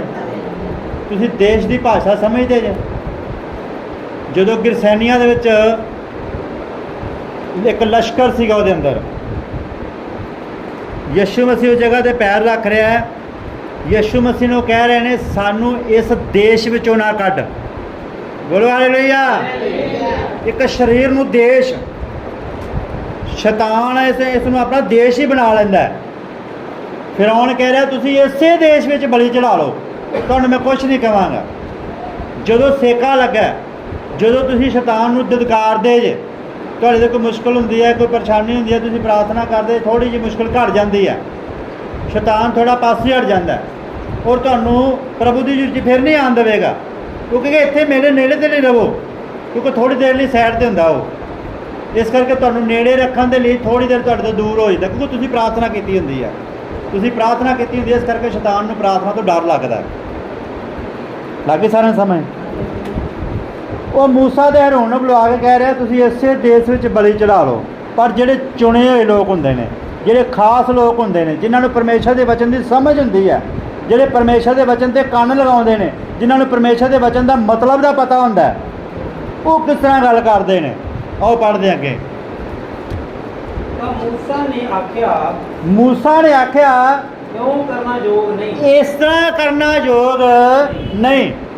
सानू परमेश्वर ने इस तरह नहीं क्या करन दे लई, सानू उन्हें कहा जेड़ा स्थान मैं चुनागा। बोलो हालेलुया। जेड़ा स्थान मैं चुनागा उत्थे जाया करो, उत्थे भगती कराया करो। इस करके ये देश यहोवा परमेश्वर ने नहीं चुनिया, ये तू कह रहा इस देश में भगती कर लो, इस देश में बलि चढ़ा दो, ये देश परमेश्वर ने नहीं चुनिया। इत्थे करना योग ते प्रभु भोज असीं योगता दे नाल ही लैना है। बोलो हालेलुया। लागी सारा समझ? एक योगता दे नाल प्रभु भोज असीं लैना है, यानी कि प्रॉपर वचन के मुताबिक लेना है। साढ़े अंदर वचन होना चाहिए, क्योंकि वचन तुहाडा असल भोजन है। आत्मिक भोजन तुहाडा वचन ही है। ये तो शरीरक एक प्रगटावा है भी असीं ये प्रभु के वचन को पूरा करते हैं, शरीर में दिखावा करते हैं कि असीं प्रभु भोज कर रहे हैं। असल आत्मिक भोजन तुहाडा वो वचन ही है। नबी ने कहा ये जिहड़ा दाखरस पीना, रोटी तोड़ना, ये असल प्रभु भोज की तस्वीर नहीं है।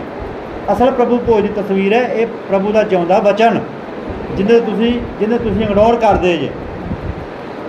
प्रभु भोज का मतलब है उहदे नाल संगति करनी, ते लोग इत्थों भजदे ने, संगति करन तो भजदे ने। जिहड़ा संगति करन तो भजदा है वो तो भावें रोटी खावे तो भावें ना खावे, दाखरस पीवे तो भावें ना पीवे, उहदे लिए कोई लाभ नहीं है, क्योंकि प्रभु का उहदे वल ध्यान ही नहीं है। उहदे वल प्रभु का ध्यान नहीं है। जे प्रभु का उस जगह का ध्यान ही नहीं, क्योंकि उस देश में प्रभु का ध्यान नहीं है। इस करके मूसा कह रहे भी ये योग नहीं गा, बलि तो असीं चढ़ा ही देंगे, पर यह योग नहीं कि इत्थे चढ़ाइए, सानूं इत्थों बारे नहीं कहा गया। इस करके पहला उनका वचन पूरा किया जाएगा, बलि तो बाद च गल है, क्योंकि भेटा बलियां वाला कुछ नहीं हुंदा, कुछ हुंदा कि उहदे वचन नूं पूरा किया जाए। लागी सानूं समझ? आओ अगे पढ़ते हैं। क्यों करना योग नहीं? हाँ जी। क्यों जो असीं यहोवा अपने परमेश्वर लई मिस्रियां दियां घिनौणियां बलियां चढ़ा, क्यों जो असीं मिस्रियां दी घिनौणियां वस्तां नहीं चढ़ाउणा चाहुंदे, ये योग नहीं है। हाँ जी। देखो जे असीं मिस्रियां दियां अखां दे अगे घिनौणियां बलियां चढ़ाइए तां कि ਉਹ ਸਾਨੂੰ ਪਥਰਾਓ ਨਾ ਕਰਨਗੇ। ਉਹ ਸਾਨੂੰ ਪਥਰਾਓ ਨਾ ਕਰਨਗੇ ਜੇ ਗਲਤ ਕੰਮ ਇੱਥੇ ਹੀ ਕਰ ਦਿਆਂਗੇ ਤਾਂ ਉਹਨਾਂ ਦੇ ਦੇਸ਼ ਦੇ ਵਿੱਚ ਹੀ। ਹਾਂਜੀ। ਜਿਵੇਂ ਸਾਡਾ ਪਰਮੇਸ਼ਰ ਆਖੇਗਾ, ਹਾਂਜੀ, ਅਸੀਂ ਤਿੰਨਾਂ ਦਿਨਾਂ ਦਾ ਪੈਂਡਾ ਉਜਾੜ ਵਿੱਚ ਜਾਵਾਂਗੇ। ਬੋਲੋ ਹਾਲੇਲੂਇਆ। ਜਿਵੇਂ ਸਾਡਾ ਪਰਮੇਸ਼ਰ ਆਖੇਗਾ, ਇਸੇ ਤਰ੍ਹਾਂ ਭੈਣੋ ਭਾਈਓ ਅਸੀਂ ਵੀ ਕਹਿਣਾ ਜਿਵੇਂ ਵਚਨ ਆਖੇਗਾ। ਤੂੰ ਕੀ ਕਹਿ ਰਿਹਾ? ਸਾਨੂੰ ਨਹੀਂ ਇਸ ਗੱਲ ਦਾ ਪਤਾ ਲੱਗ ਰਿਹਾ। ਇਹ ਯੋਗ ਨਹੀਂ ਹੈ ਇਸ ਤਰ੍ਹਾਂ ਕਰਨਾ। ਜਿਵੇਂ ਵਚਨ ਆਖੇਗਾ ਅਸੀਂ ਉਵੇਂ ਕਰਾਂਗੇ। ਹਾਂਜੀ। ਅਸੀਂ ਤਿੰਨਾਂ ਦਿਨਾਂ ਦਾ ਪੈਂਡਾ ਉਜਾੜ ਵਿੱਚ ਜਾਵਾਂਗੇ। ਹਾਂਜੀ। ਯਹੋਵਾ ਆਪਣੇ ਪਰਮੇਸ਼ਰ ਲਈ ਬਲੀਆਂ ਚੜਾਵਾਂਗੇ। ਸਾਨੂੰ ਤਿੰਨਾਂ ਦਿਨਾਂ ਦੇ ਲਈ ਕਿਹਾ ਗਿਆ, ਉਜਾੜ ਵਿੱਚ ਜਾਵਾਂਗੇ, ਉੱਥੇ ਪੈੜਾ ਕਰਾਂਗੇ, ਸਾਨੂੰ ਜਾਣਾ ਪਏਗਾ, ਕੋਈ ਗੱਲ ਨਹੀਂ। ਇਹਦੇ ਨਾਲ ਤੈਨੂੰ ਪਰੇਸ਼ਾਨ ਹੋਣ ਦੀ ਲੋੜ ਨਹੀਂ ਹੈ। ਅਸੀਂ ਸਬਰ ਕਰਨਾ ਹੈ, ਉਜਾੜ ਵਿੱਚ ਅਸੀਂ ਜਾਣਾ ਹੈ। ਭਾਵੇਂ ਅਸੀਂ ਥੱਕੇ ਹੋਏ ਹਾਂ, ਭਾਵੇਂ ਤੂੰ ਸਾਡੇ ਤੇ ਬਹੁਤ ਜ਼ਿਆਦਾ ਸਖਤੀ ਕੀਤੀ ਹੈ, ਤੂੰ ਸਾਡੇ ਸਰੀਰ ਦੇ ਉੱਪਰ ਬਹੁਤ ਜ਼ਿਆਦਾ ਧੱਕਾ ਕੀਤਾ ਹੈ, ਸਾਨੂੰ ਬਹੁਤ ਜ਼ਿਆਦਾ ਸੱਟਾਂ ਲਾਈਆਂ ਨੇ, ਪਰ ਫਿਰ ਵੀ ਅਸੀਂ ਜਾਵਾਂਗੇ ਉੱਥੇ ਜਿੱਥੇ ਪਰਮੇਸ਼ਰ ਨੇ ਆਖਿਆ। ਸ਼ੈਤਾਨ ਤੁਹਾਡੇ ਤੇ ਬਹੁਤ ਜ਼ਿਆਦਾ ਦਬਾਅ ਪਾਵੇਗਾ, ਤੁਸੀਂ ਉੱਥੇ ਨਾ ਜਾ ਸਕੋ। ਇਸ ਕਰਕੇ ਅਸੀਂ ਸ਼ੈਤਾਨ ਦਾ ਮੂੰਹ ਦਬਾ ਕੇ ਹੀ ਆਉਣਾ ਹੈ। ਹਾਂਜੀ, ਤਾਂ ਫਿਰੌਨ ਨੇ ਆਖਿਆ, ਫਿਰੌਨ ਨੇ ਆਖਿਆ ਮੈਂ ਤੁਹਾਨੂੰ ਜਾਣ ਦਿਆਂਗਾ, ਮੈਂ ਤੁਹਾਨੂੰ ਜਾਣ ਦਿਆਂਗਾ। ਹਾਂਜੀ, ਤਾਂ ਜੋ ਤੁਸੀਂ ਯਹੋਵਾ ਆਪਣੇ ਪਰਮੇਸ਼ਵਰ ਲਈ ਉਜਾੜ ਵਿੱਚ ਬਲੀਆਂ ਚੜਾਓ। ਹਾਂਜੀ, ਔਰ ਬਹੁਤ ਦੂਰ ਨਾ ਜਾਣਾ। ਪਰ ਜ਼ਿਆਦਾ ਦੂਰ ਨਾ ਜਾਇਆ ਜੀ। ਬੋਲੋ ਹਾਲੇਲੂਇਆ। ਕਹਿੰਦਾ ਵੀ ਜ਼ਿਆਦਾ ਦੂਰ ਨਾ ਜਾਇਆ ਜੀ। ਚਲੋ ਇੱਥੇ ਵੀ ਨਾ ਕਰੋ, ਨਾਲ ਦੇ ਘਰ ਜਾ ਕੇ ਦੁਆ ਕਰ ਲਓ, ਉੱਥੇ ਕਰ ਲਓ ਜਾ ਕੇ। ਬਾਕੀ ਸਾਰੇ ਸਮੇਂ ਸ਼ੈਤਾਨ ਤੁਹਾਨੂੰ ਸਲਾਹ ਵੀ ਦੇਵੇਗਾ, ਉੱਥੇ ਨਹੀਂ ਉਹਨੂੰ ਜਾਣ, ਜਿੱਥੇ ਜਾਣਾ ਨਾ ਉੱਥੇ ਨਹੀਂ ਉਹਨੇ ਜਾਣ ਦੇਣਾ। ਲੇਕਿਨ ਜ਼ਿਆਦਾ ਦੂਰ ਨਾ ਫਿਰ ਜਾਇਆ ਜੀ। ਹਾਂਜੀ, ਔਰ ਤੁਸੀਂ ਮੇਰੇ ਲਈ ਸਿਫਾਰਿਸ਼ ਵੀ ਕਰਨਾ। ਹਾਂਜੀ, ਮੂਸਾ ਨੇ ਆਖਿਆ, ਵੇਖੋ ਮੈਂ ਤੁਹਾਡੇ ਕੋਲੋਂ ਬਾਹਰ ਜਾਂਦਾ ਹਾਂ, ਮੈਂ ਯਹੋਵਾ ਦੇ ਅੱਗੇ ਸਿਫਾਰਿਸ਼ ਕਰਾਂਗਾ ਕਿ ਮੱਖਾਂ ਦੇ ਝੁੰਡ ਫਿਰੌਨ ਤੋਂ ਔਰ ਉਹਦੇ ਪਹਿਲੂਆਂ ਤੋਂ ਔਰ ਉਸ ਦੀ ਰਿਆਤ ਤੋਂ ਭਲਕੇ ਹਟ ਜਾਣ। ਪਰ ਫਿਰੌਨ ਤੋਂ ਫਿਰ ਧੋਖਾ ਪਰ ਨਾ ਫਿਰੌਨ ਫਿਰ ਧੋਖਾ ਨਾ ਕਰੇ। ਜਿਹੜਾ ਹੈ ਹੀ ਝੂਠਾਂ ਦਾ ਪਤੰਦਰ ਹੈ, ਉਹ ਤੁਹਾਡੇ ਨਾਲ ਕਿੱਥੇ ਸੱਚਾਈ ਬੋਲੇਗਾ।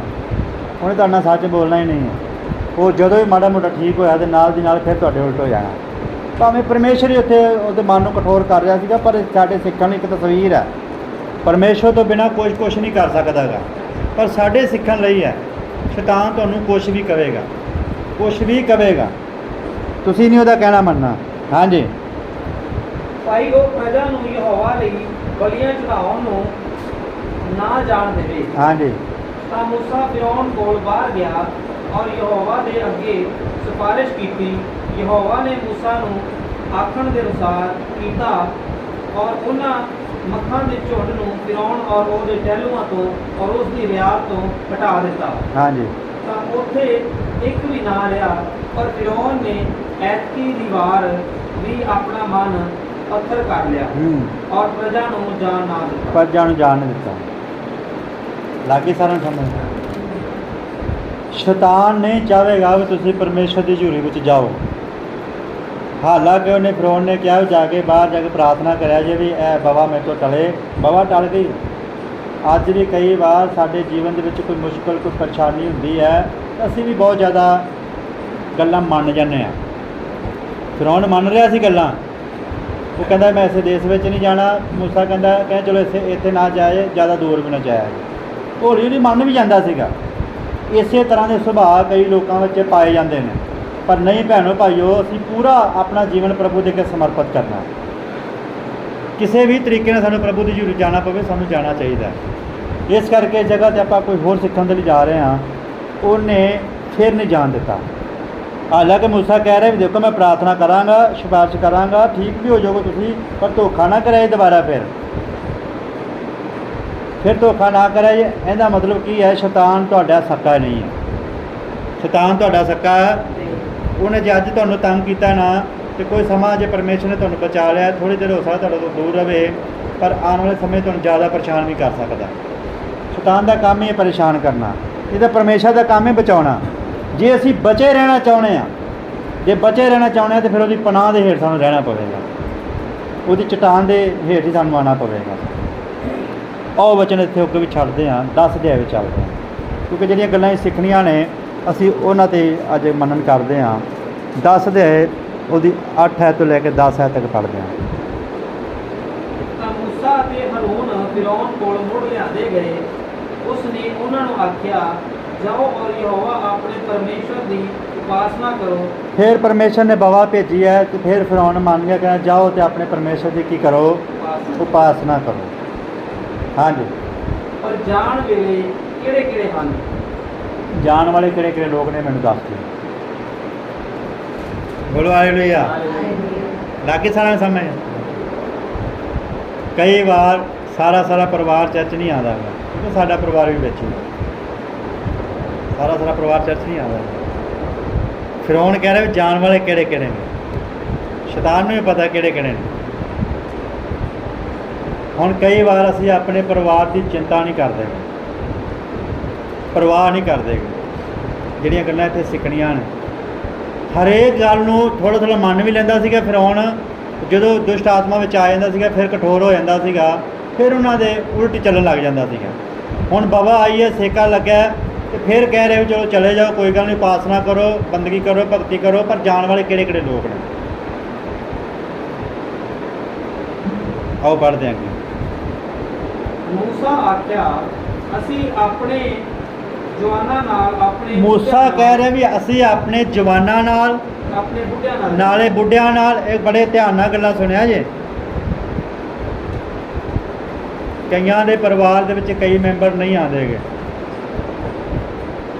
ਬੜੇ ਧਿਆਨ ਨਾਲ ਇਹ ਗੱਲਾਂ ਨੂੰ ਲੈਣਾ, ਕਿਉਂਕਿ ਇਹ ਜਿਹੜਾ ਰੈਪਚਰ ਵਾਲੇ ਸਮੇਂ ਦੇ ਵਿੱਚ ਦਬਾਅ ਪੈ ਰਿਹਾ, ਇਹ ਉਹਨਾਂ ਦਿਨਾਂ ਦੀ ਗੱਲ ਕਰ ਰਹੇ ਹਾਂ ਜਿਨ੍ਹਾਂ ਦਿਨਾਂ ਵਿੱਚ ਰੈਪਚਰ ਹੋਣ ਵਾਲਾ ਹੈ।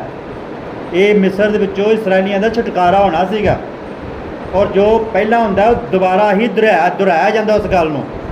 ਔਰ ਅੱਜ ਆਤਮਿਕ ਤੌਰ 'ਤੇ ਜਿਹੜੇ ਆਪਣੇ ਪਰਿਵਾਰ ਦੀ ਕੁਝ ਖਾਸ ਚਿੰਤਾ ਅਸੀਂ ਕਰਨੀ ਹੈ, ਧਿਆਨ ਦੇਣਾ ਇਹਨਾਂ ਗੱਲਾਂ 'ਤੇ। ਮੂਸਾ ਕਹਿ ਰਿਹਾ ਵੀ ਸਾਡੇ ਜਵਾਨ ਵੀ ਜਾਣਗੇ ਅਤੇ ਸਾਡੇ ਬੁੱਢੇ ਵੀ ਜਾਣਗੇ, ਯਾਨੀ ਕਿ ਕੋਈ ਵੀ ਇੱਥੇ ਛੱਡ ਕੇ ਨਹੀਂ ਜਾਣਾ ਅਸੀਂ। ਹਾਂਜੀ, ਅਸੀਂ ਆਪਣੇ ਪੁੱਤਰਾਂ ਨਾਲ, ਆਪਣੀਆਂ ਧੀਆਂ ਨਾਲ, ਆਪਣੇ ਪੁੱਤਰਾਂ ਨਾਲ ਤੇ ਆਪਣੇ ਧੀਆਂ ਨਾਲ। ਵੇਖੋ, ਜੋ ਬਜ਼ੁਰਗ ਹੋਣਗੇ ਤਾਂ ਉਹਨਾਂ ਦੇ ਵੱਡੇ ਹੋਣਗੇ, ਜਵਾਨ ਹੋਣਗੇ ਤਾਂ ਉਹਨਾਂ ਦੇ ਭਾਈ ਹੋਣਗੇ, ਅੱਗੋਂ ਬੱਚੇ ਹੋਣਗੇ ਤੇ ਪੁੱਤਰ ਧੀਆਂ ਹੋਣਗੇ। ਹਰੇਕ ਪਰਿਵਾਰ ਦੀ ਚਿੰਤਾ ਹੈ ਉਹਨਾਂ ਨੂੰ ਵੀ ਇੱਕ ਵੀ ਇੱਥੇ ਰਹਿ ਗਏ ਨਹੀਂ ਤੇ ਬੋਝ ਦੇਣਾ। ਅਸੀਂ ਇੰਨੇ ਸਾਰੇ ਹਾਂ ਤੇ ਸਾਨੂੰ ਨਹੀਂ ਸਾਹ ਲੈਣ ਦੇ ਰਿਹਾ ਗਾ, ਤੇ ਇੱਕ ਅੱਧਾ ਛੱਡ ਕੇ ਤੇ ਨਾ ਮਾਰ ਦੇਣਾ, ਕਿਤੇ ਲਿਹਾਜ਼ ਕਰੇਗਾ। ਇਸੇ ਤਰ੍ਹਾਂ ਭੈਣੋ ਭਾਈਓ, ਇਹਨਾਂ ਦਿਨਾਂ ਵਿੱਚ ਬੜੀ ਲੋੜ ਹੈ ਕਿ ਸਾਡੇ ਪਰਿਵਾਰ ਦਾ ਇੱਕ ਇੱਕ ਮੈਂਬਰ ਜਿਹੜਾ ਨਾ ਵਚਨ ਦੇ ਅੱਗੇ ਆ ਜਾਵੇ, ਉਹਦੇ ਪਨਾਹ ਦੇ ਹੇਠ ਆ ਜਾਵੇ, ਜੇ ਬਚਣਾ ਚਾਹੁੰਦਾ ਤਾਂ। ਜੇ ਕਦੀ ਉਸ ਹਾਲਾਤ ਦੇ ਵਿੱਚ ਅਸੀਂ ਪ੍ਰਭੂ ਦੇ ਅੱਗੇ ਚਲੇਗਾ, ਜਿਸ ਹਾਲਾਤ ਦੇ ਵਿੱਚ ਸਾਨੂੰ ਨਹੀਂ ਜਾਣਾ ਚਾਹੀਦਾ ਗਾ, ਤਾਂ ਸਾਡੇ ਲਈ ਔਖਾ ਹੋ ਜਾਵੇ। ਸਾਡੇ ਪੁੱਤਰ ਧੀਆਂ ਵੀ ਜਾਣਗੇ। ਹਾਂਜੀ, ਆਪਣੇ ਇੱਜੜਾਂ ਨਾਲ, ਇੱਥੋਂ ਤੱਕ ਸਾਡੇ ਇੱਜੜ ਵੀ ਜਾਣਗੇ। ਇਹ ਤਾਂ ਪਰਿਵਾਰ ਨੇ, ਇਹ ਤਾਂ ਜਿਉਂਦੇ ਪਰਮੇਸ਼ਰ ਦੇ ਲੋਕ ਨੇ, ਇਹ ਤਾਂ ਜਾਣਗੇ। ਇੱਜੜ ਵੀ ਅਸੀਂ ਇੱਥੇ ਛੱਡ ਕੇ ਨਹੀਂ ਜਾਣਗੇ। ਜਾਨਵਰਾਂ ਦੀ ਵੀ ਉਹਨਾਂ ਨੂੰ ਇੰਨੀ ਤਲਬ ਸੀਗੀ ਵੀ ਜਾਨਵਰ ਵੀ ਅਸੀਂ ਮਰਨ ਨਹੀਂ ਦੇਣਾਗਾ ਇੱਥੇ, ਜਾਨਵਰ ਵੀ ਛੱਡ ਕੇ ਨਹੀਂ ਜਾਣਾ ਇੱਥੇ। ਹਾਂਜੀ, ਆਪਣੇ ਬੱਗਾਂ ਨਾਲ ਜਾਵਾਂਗੇ। ਹਾਂਜੀ, ਕਿਉਂਕਿ ਸਾਡੇ ਲਈ ਯਹੋਵਾ ਦਾ ਪਰਬ ਹੈ। ਸਾਡੇ ਲਈ ਯਹੋਵਾ ਦਾ, ਇਹ ਸਾਡੇ ਲਈ ਹੈ, ਲੋਕਾਂ ਦੇ ਲਈ ਨਹੀਂ ਹੈ। ਸ਼ੈਤਾਨਾਂ ਤੇਰੇ ਲਈ ਨਹੀਂ ਹੈ, ਇਹ ਸਾਡੇ ਲਈ ਹੈ, ਜੋ ਪ੍ਰਭੂ ਨੇ ਸਾਡਾ ਇੰਤਜ਼ਾਮ ਕੀਤਾ। ਕਾਹਦੇ ਲਈ? ਪਰਬ ਮਨਾਈਏ। ਔਰ ਅਸੀਂ ਜਿਨ੍ਹਾਂ ਦਿਨਾਂ ਦੇ ਵਿੱਚ ਗੱਲ ਕਰ ਰਹੇ ਹਾਂ, ਇਹਨਾਂ ਦਿਨਾਂ ਵਿੱਚ ਲੋੜ ਹੈ ਡੇਰਿਆਂ ਦਾ ਪਰਬ। ਡੇਰਿਆਂ ਦੇ ਪਰਬ ਦਾ ਭੇਦ ਕੀ ਹੈ? ਵੀ ਇਹ ਤੰਬੂ, ਇਹ ਸਾਡੇ ਜੀਵਨ, ਇਹ ਸਾਡੇ ਜੀਵਨ ਜਿਹੜੇ ਪ੍ਰਭੂ ਦੇ ਵਾਸ ਦੇ ਲਈ ਤਿਆਰ ਹੋਣੇ ਚਾਹੀਦੇ ਨੇ। ਇਹਨਾਂ ਤੰਬੂਆਂ ਦੇ ਵਿੱਚ ਉਹਨੇ ਵਾਸ ਕਰਨਾ ਹੈ। ਬਾਕੀ ਸਾਰਿਆਂ ਨੂੰ ਸਮਝ। ਮੂਸਾ ਦੀਆਂ ਗੱਲਾਂ 'ਤੇ ਧਿਆਨ ਦਿਓ ਭੈਣੋ ਭਾਈਓ। ਫਿਰੌਨ ਨੇ ਸਵਾਲ ਕੀਤਾ, ਜਾਣ ਵਾਲੇ ਮੈਨੂੰ ਦੱਸ ਦੇ ਕਿਹੜੇ ਕਿਹੜੇ ਹੈਗੇ। ਹਾਂਜੀ, ਤਾਂ ਉਸਨੇ ਉਹਨਾਂ ਨੂੰ ਆਖਿਆ, ਆਓ ਯਹੋਵਾ ਤੁਹਾਡੇ ਸੰਗ ਹੋਵੇ। ਚਲੋ ਯਹੋਵਾ ਤੁਹਾਡੇ ਨਾਲ ਹੋਵੇ, ਜਿਵੇਂ ਮੈਂ ਤੁਹਾਨੂੰ ਔਰ ਤੁਹਾਡੇ ਨਿਆਣਿਆਂ ਨੂੰ ਜਾਣ ਦਿੰਦਾ ਹਾਂ। ਹਾਂਜੀ, ਦੇਖ ਲਓ, ਬੁਰਾਈ ਤੁਹਾਡੇ ਅੱਗੇ ਹੈ। ਹਾਂਜੀ, ਕਿਉਂ ਨਹੀਂ, ਪਰ ਤੁਸੀਂ ਮਨੁੱਖ। ਹੁਣ ਅੱਗੋਂ ਵੇਖੋ, ਗੱਲ ਬੜੇ ਧਿਆਨ ਨਾਲ ਵੇਖਿਆ ਜੇ। ਬੋਲੋ ਹਾਲੇਲੂਇਆ। ਕਹਿੰਦਾ ਪਰਮੇਸ਼ਰ ਤੁਹਾਡੇ ਸੰਗ ਹੋਵੇ, ਤੁਸੀਂ ਜਾਓ, ਮੈਂ ਤੁਹਾਨੂੰ ਤੁਹਾਡੇ ਨਿਆਣਿਆਂ ਨੂੰ ਜਾਣ ਦਿੰਦਾ, ਪਰ ਵੇਖੋ ਬੁਰਾਈ ਤੁਹਾਡੇ ਅੱਗੇ ਹੈ। ਡਰਾਵਾ ਵੀ, ਯਾਨੀ ਕਿ ਕੁਛ ਵੀ ਕਹਿ ਸਕਦੇ ਹਾਂ ਉਹਦੇ ਬਾਰੇ ਕਹਿ ਰਿਹਾ ਵੀ ਜੇ ਉੱਥੇ ਚਲਾ ਗਿਆ ਜਾਂ ਜੇ ਚਲੀ ਗਈ ਤੇ ਇਹਨੇ ਕੁਛ ਵੀ ਹੋ ਸਕਦਾ। ਡਰਾਵਾ ਪਾ ਰਿਹਾ ਸ਼ੈਤਾਨ ਡਰਾਵਾ ਪਾ ਰਿਹਾ ਵੀ ਵੇਖੋ ਬੁਰਾਈ ਤੁਹਾਡੇ ਅੱਗੇ ਹੈ। ਬੋਲੋ ਹਾਲੇਲੂਇਆ। ਸ਼ੈਤਾਨ ਡਰਾ ਕੇ ਵੀ ਕਈ ਵਾਰ ਰੱਖਣਾ ਚਾਹੁੰਦਾ, ਕਿਸੇ ਤਰ੍ਹਾਂ ਦੀ ਵੀ ਗੱਲ ਤੁਹਾਡੇ ਮਨ 'ਚ ਪਾ ਕੇ, ਤੁਹਾਨੂੰ ਡਰ ਪਾ ਕੇ ਤੁਹਾਨੂੰ ਰੱਖਣਾ ਚਾਹੁੰਦਾ। ਆਪਣੀ ਮਿਹਨਤ ਉਹਨੇ ਆਪਣੇ ਕੋਲ ਰੱਖਣਾ ਹੈ, ਕਿਸੇ ਵੀ ਤਰੀਕੇ ਨਾਲ ਰੱਖੇ। ਅਸੀਂ ਉਹ ਜਗ੍ਹਾ ਧਿਆਨ ਕੇ ਬੁੱਧੀ ਨੂੰ ਬਿਲਕੁਲ ਖੋਲ੍ਹ ਲੈਣਾ, ਧਿਆਨ ਦੇਣਾ ਪ੍ਰਭੂ ਦੇ ਵਚਨ ਵੱਲ। ਪ੍ਰਭੂ ਤੇਰਾ ਵਚਨ ਐਵੇਂ ਨਹੀਂ ਕਹਿੰਦਾ ਵੀ ਜਿਵੇਂ ਇਹ ਕਹਿ ਰਿਹਾ, ਤੇਰੇ ਵਚਨ ਦੇ ਵਿੱਚ ਐਵੇਂ ਨਹੀਂ ਲਿਖਿਆ ਹੋਇਆ ਜਿਵੇਂ ਇਹ ਕਹਿ ਰਿਹਾ। ਕਹਿੰਦਾ ਬੁਰਾਈ ਤੁਹਾਡੇ ਅੱਗੇ ਆ, ਇਸ ਤਰ੍ਹਾਂ ਕਰੋ, ਮਨੁੱਖ ਚਲੇ ਜਾਓ। ਮਨੁੱਖ ਚਲੇ ਜਾਓ, ਭੈਣਾਂ ਨੂੰ ਰਹਿਣ ਦਿਓ, ਰਾਤ ਬਰਾਤੇ ਭੈਣਾਂ ਨੂੰ ਕਿੱਥੇ ਲੈ ਕੇ ਜਾਣਾ? ਭੈਣਾਂ ਨੂੰ ਥੋੜ੍ਹਾ ਭੀੜਾਂ ਦੇ ਵਿੱਚ ਲੈ ਕੇ ਜਾਣਾ, ਬੱਚਿਆਂ ਨੂੰ ਥੋੜ੍ਹਾ ਭੀੜਾਂ ਵਿੱਚ ਲੈ ਕੇ ਜਾਣਾ, ਮਿੱਧੇ ਮੁੱਦੇ ਜਾਣਗੇ ਉੱਥੇ ਕਿਤੇ ਉਜਾੜ ਦੇ ਵਿੱਚ। ਇਸ ਤਰ੍ਹਾਂ ਦੇ ਡਰਾਵੇ ਪਾਵੇਗਾ। ਮਨੁੱਖ ਚਲੇ ਜਾਓ। ਹਾਂਜੀ ਕਿਉਂ ਨਹੀਂ, ਪਰ ਤੁਸੀਂ ਮਨੁੱਖ ਜਾਓ ਹਾਂਜੀ, ਔਰ ਯਹੋਵਾ ਦੀ ਉਪਾਸਨਾ ਕਰੋ। ਤੁਸੀਂ ਮਨੁੱਖ ਜਾਓ ਤੇ ਯਹੋਵਾ ਦੀ ਉਪਾਸਨਾ ਕਰੋ। ਹਾਂਜੀ, ਕਿਉਂ ਜੋ ਇਹੋ ਹੀ ਤੁਸੀਂ ਚਾਹੁੰਦੇ ਜੇ, ਇਹੋ ਹੀ ਤੁਸੀਂ ਚਾਹੁੰਦੇ ਜੇ ਨਾ ਵੀ ਤੁਹਾਨੂੰ ਮੈਂ ਜਾਣਦੇ ਆ ਤੇ ਤੁਹਾਨੂੰ ਮੈਂ ਨਾਲ ਸਲਾਹ ਵੀ ਦਿੰਦਾ। ਅਸੀਂ ਉੱਥੇ ਆਉਣਾ ਹੈ, ਨਾ ਕਿ ਉਹਦੀ ਸਲਾਹ ਲੈਣੀ ਹੈ। ਬੋਲੋ ਹਾਲੇਲੂਇਆ। ਸਲਾਹ ਲੈਣੀ ਹੈ ਤੇ ਸਿਰਫ ਵਚਨ ਦੀ। ਮੂਸਾ ਕਹਿ ਰਿਹਾ ਪਰਮੇਸ਼ਰ ਨੇ ਨਹੀਂ ਐਵੇਂ ਆਖਿਆ ਸਾਨੂੰ ਇਸ ਦੇਸ਼ ਵਿੱਚ ਰਹੋ। ਪਰਮੇਸ਼ਰ ਨੇ ਆਖਿਆ ਜਿੱਥੇ ਮੈਂ ਕਿਹਾ ਉੱਥੇ ਚੱਲੋ। ਸਾਡੇ ਜੀਵਨ ਵਿੱਚ ਵੀ ਇਸ ਤਰ੍ਹਾਂ ਦਾ ਵਚਨ ਸਾਨੂੰ ਯਾਦ ਰਹਿਣਾ ਚਾਹੀਦਾ। ਜਦੋਂ ਕਿਤੇ ਮੌਕਾ ਆਵੇ, ਪ੍ਰਭੂ ਦੀ ਹਜ਼ੂਰੀ ਵਿੱਚ ਆਵੋ, ਹਮੇਸ਼ਾ ਹੀ ਤਿਆਰ ਰਹੋ। ਇਹੋ ਹੀ ਕਹਿੰਦਾ ਤੁਸੀਂ ਚਾਹੁੰਦੇ ਜੇ, ਇਹੋ ਹੀ ਤੁਸੀਂ ਲੋੜੀਦੇ ਜੇ। ਹਾਂਜੀ, ਸੋ ਉਹ ਫਿਰੌਨ ਦੇ ਅੱਗੋਂ ਧੱਕੇ ਗਏ। ਹੁਣ ਆਪਣੇ ਹਿਸਾਬ ਨਾਲ ਫਿਰੌਨ ਗੱਲਾਂ ਕਰ ਰਿਹਾ, ਪਰ ਮੂਸਾ ਦੇ ਤੇ ਹਾਰੂਨ ਦੇ ਅੰਦਰ ਪਰਮੇਸ਼ਰ ਸੀਗਾ। ਉਹ ਇਹਨਾਂ ਗੱਲਾਂ ਦੇ ਮਗਰ ਨਹੀਂ ਲੱਗਦੇ। ਚੁਣੇ ਹੋਏ ਲੋਕ ਕਦੇ ਵੀ ਸ਼ੈਤਾਨ ਦੀਆਂ ਗੱਲਾਂ ਮਗਰ ਨਹੀਂ ਲੱਗਣਗੇ। ਇੱਥੋਂ ਹੀ ਨਿਸ਼ਾਨੀ ਹੋਵੇਗੀ ਚੁਣੇ ਹੋਇਆਂ ਦੀ। ਚੁਣੇ ਹੋਏ ਦੀ ਨਿਸ਼ਾਨੀ ਇਹ ਹੋਵੇਗੀ ਸ਼ੈਤਾਨ ਦੇ ਮਗਰ ਨਹੀਂ ਲੱਗਣਗੇ। ਉਹ ਸਿਰਫ ਵਚਨ ਦੀ ਗੱਲ ਕਰਨਗੇ ਤੇ ਵਚਨ ਦੇ ਪਿੱਛੇ ਲੱਗਣਗੇ। ਆਓ ਕੁਛ ਅੱਗੇ ਦੇਖਦੇ ਹਾਂ। ਇੱਥੇ ਤਾਂ ਇਹਨੇ ਸਲਾਹ ਦੇਤੀ ਆਪਣੇ ਵੱਲੋਂ, ਉਹਨਾਂ ਕੋਲ ਚੁਣੇ ਹੋਏ ਲੋਕਾਂ ਦਾ ਕੀ ਜਵਾਬ ਹੈ। ਅੱਗੇ ਚੱਲਦੇ ਹਾਂ ਥੋੜ੍ਹਾ, ਇਸੇ ਅਧਿਆਇ ਦੇ ਵਿੱਚ 24 ਆਇਤ ਤੋਂ ਪੜ੍ਹਦੇ ਹਾਂ। ਤਦ ਫਿਰੌਨ ਨੇ ਮੂਸਾ ਨੂੰ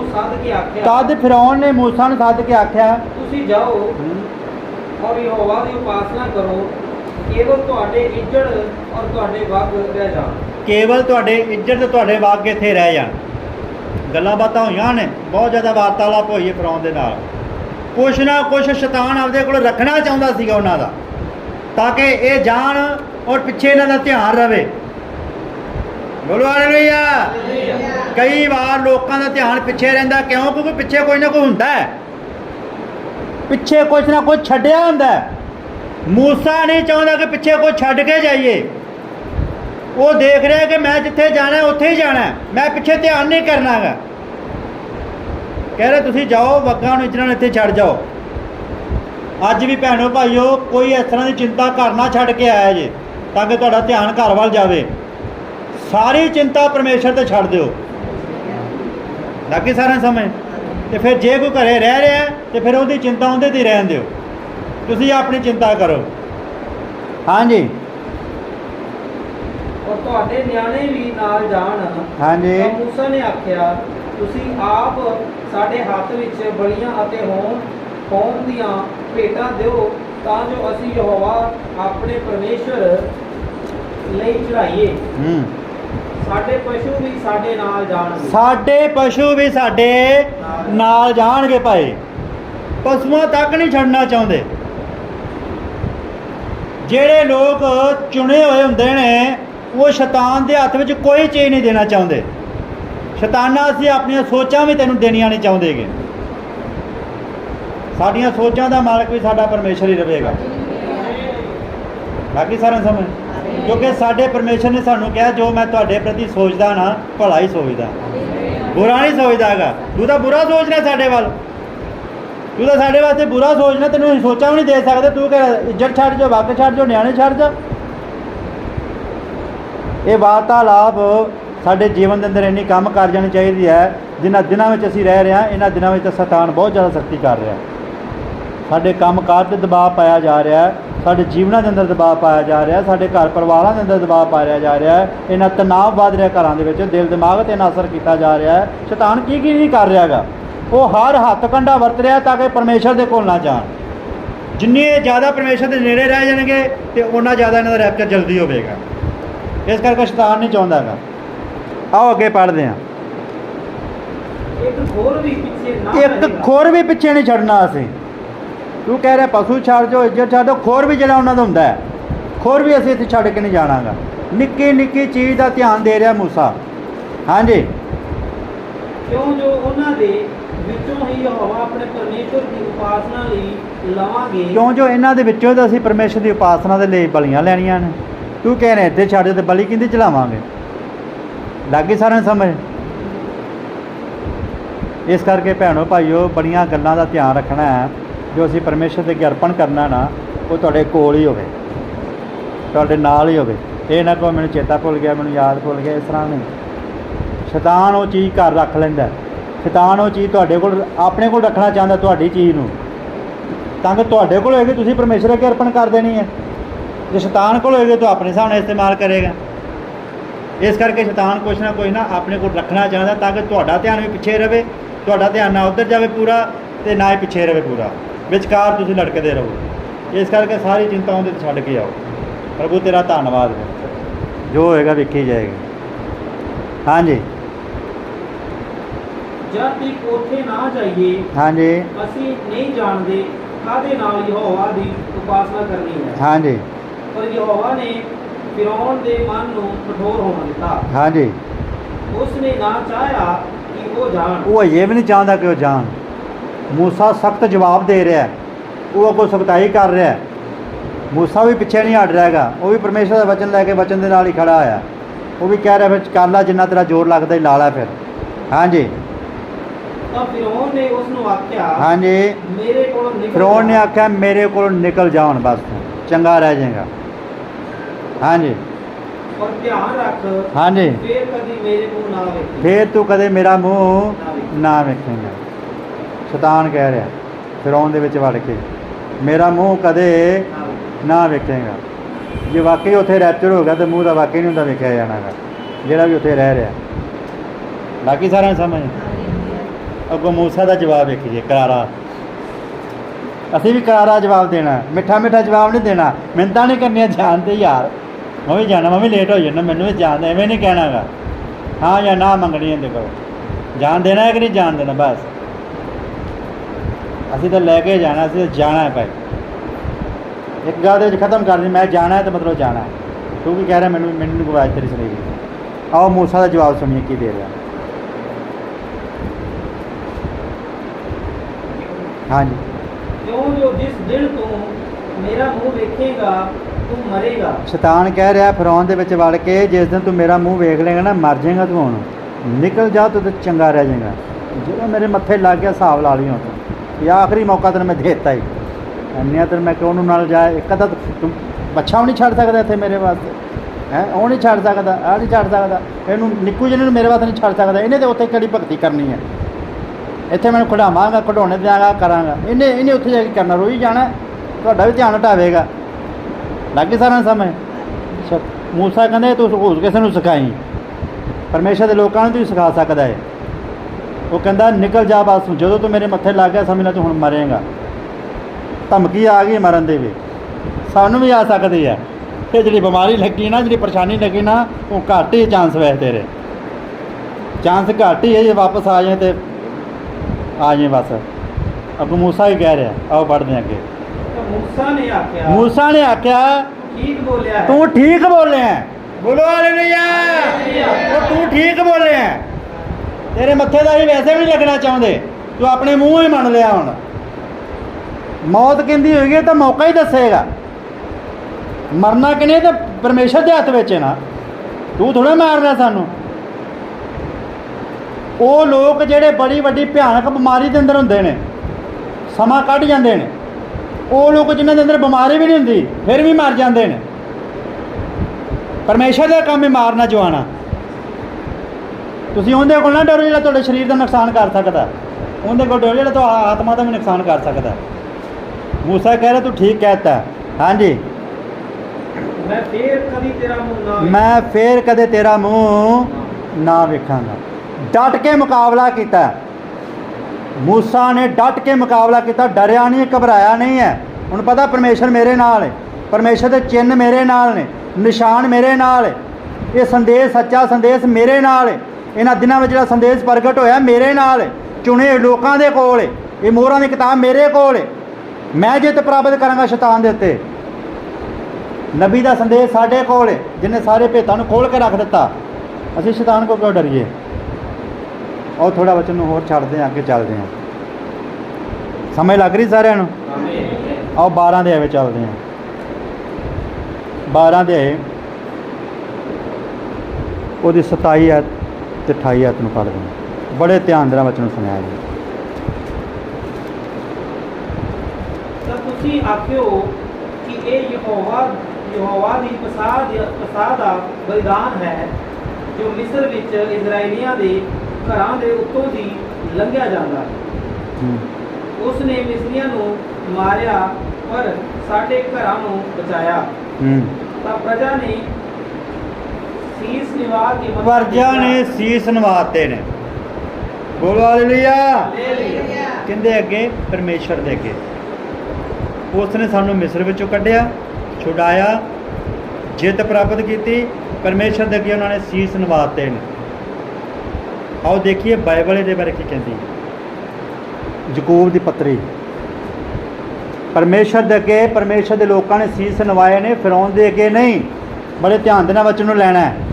ਸ਼ੈਤਾਨ ਦੇ ਅੱਗੇ ਨਹੀਂ ਸੀਸ ਨਵਾਇਆ, ਪਰਮੇਸ਼ਰ ਦੇ ਅੱਗੇ ਉਹਨਾਂ ਨੇ ਸੀਸ ਨਵਾਤੇ ਨੇ। ਯਕੂਬ ਦੀ ਪੱਤਰੀ 4 ਦੇ 10 ਐਤ ਨੂੰ ਪੜ੍ਹਦੇ ਹਾਂ। ਪ੍ਰਭੂ ਦੇ ਅੱਗੇ ਨੀਵੇਂ ਬਣੋ, ਪ੍ਰਭੂ ਦੇ ਅੱਗੇ ਨੀਵੇਂ ਬਣੋ, ਤਾਂ ਉਹ ਤੁਹਾਨੂੰ ਉੱਚਾ ਕਰੇ। ਬੋਲੋ ਹਾਲੇਲੂਇਆ।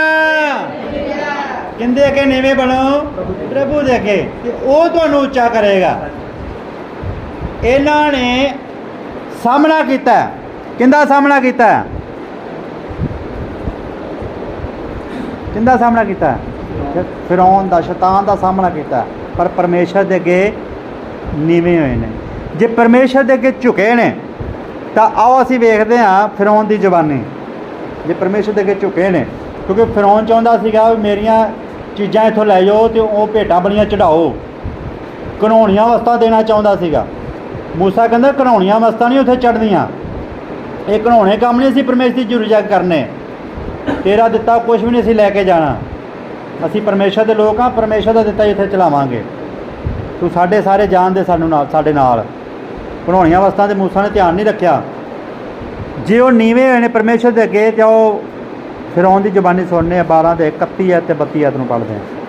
ਬੜੇ ਧਿਆਨ ਦੇ ਨਾਲ ਵਚਨ ਸੁਣਾਓ। ਤਾਂ ਉਸ ਨੇ ਮੂਸਾ ਤੇ ਹਰੋਨ ਨੂੰ ਰਾਤੀ ਬੁਲਵਾ ਕੇ ਆਖਿਆ। ਉਹਨੇ ਰਾਤ ਨੂੰ ਬੁਲਾ ਲਿਆ ਮੂਸਾ ਤੇ ਹਰੋਨ ਨੂੰ। ਹਾਂਜੀ। ਉੱਠੋ ਔਰ ਮੇਰੇ ਲੋਕਾਂ ਵਿੱਚੋਂ ਨਿਕਲ ਜਾਓ। ਉੱਠੋ ਤੇ ਮੇਰੇ ਲੋਕਾਂ ਵਿੱਚੋਂ ਨਿਕਲ ਜਾਓ। ਹੁਣ ਸ਼ੈਤਾਨ ਦੇ ਵੱਸ ਵੀ ਕੁਛ ਨਹੀਂ ਰਹਿ ਗਿਆ, ਭੇਜਣਾ ਹੀ ਪੈਣਾ।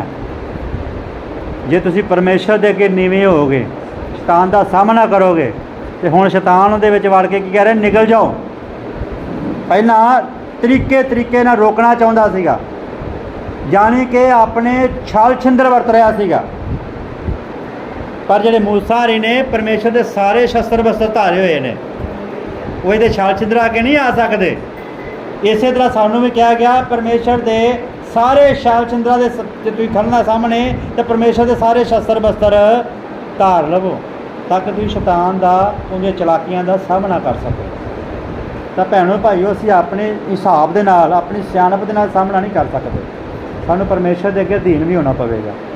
ਜਦੋਂ ਉਹਨਾਂ ਨੂੰ ਪਤਾ ਲੱਗਿਆ ਵੀ ਪਰਮੇਸ਼ਰ ਨੇ ਸਾਨੂੰ ਜਿੱਤ ਪ੍ਰਾਪਤ ਕੀਤੀ, ਅਸੀਂ ਪਰਮੇਸ਼ਰ ਦੇ ਅਧੀਨ ਆ, ਤੇ ਮੱਥਾ ਟੇਕਿਆ, ਨੀਵੇਂ ਹੋਏ ਨੇ, ਤੇ ਪਰਮੇਸ਼ਰ ਨੇ ਉਹਨਾਂ ਨੂੰ ਉੱਚਾ ਵੀ ਕੀਤਾ ਸੀਗਾ।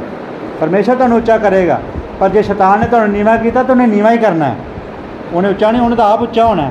ਆਪ ਉੱਚਾ ਹੋਣ ਦੇ ਲਈ ਤੁਹਾਨੂੰ ਨੀਵਾਂ ਕੀਤਾ। ਉਹ ਕਹਿ ਰਿਹਾ ਜਾਓ। ਹਾਂਜੀ।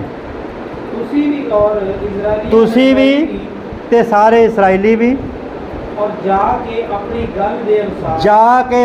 ਗੱਲ ਦੇ ਅਨੁਸਾਰ ਯਹੋਵਾ ਦੀ ਉਪਾਸਨਾ ਕਰੋ। ਹਾਂਜੀ।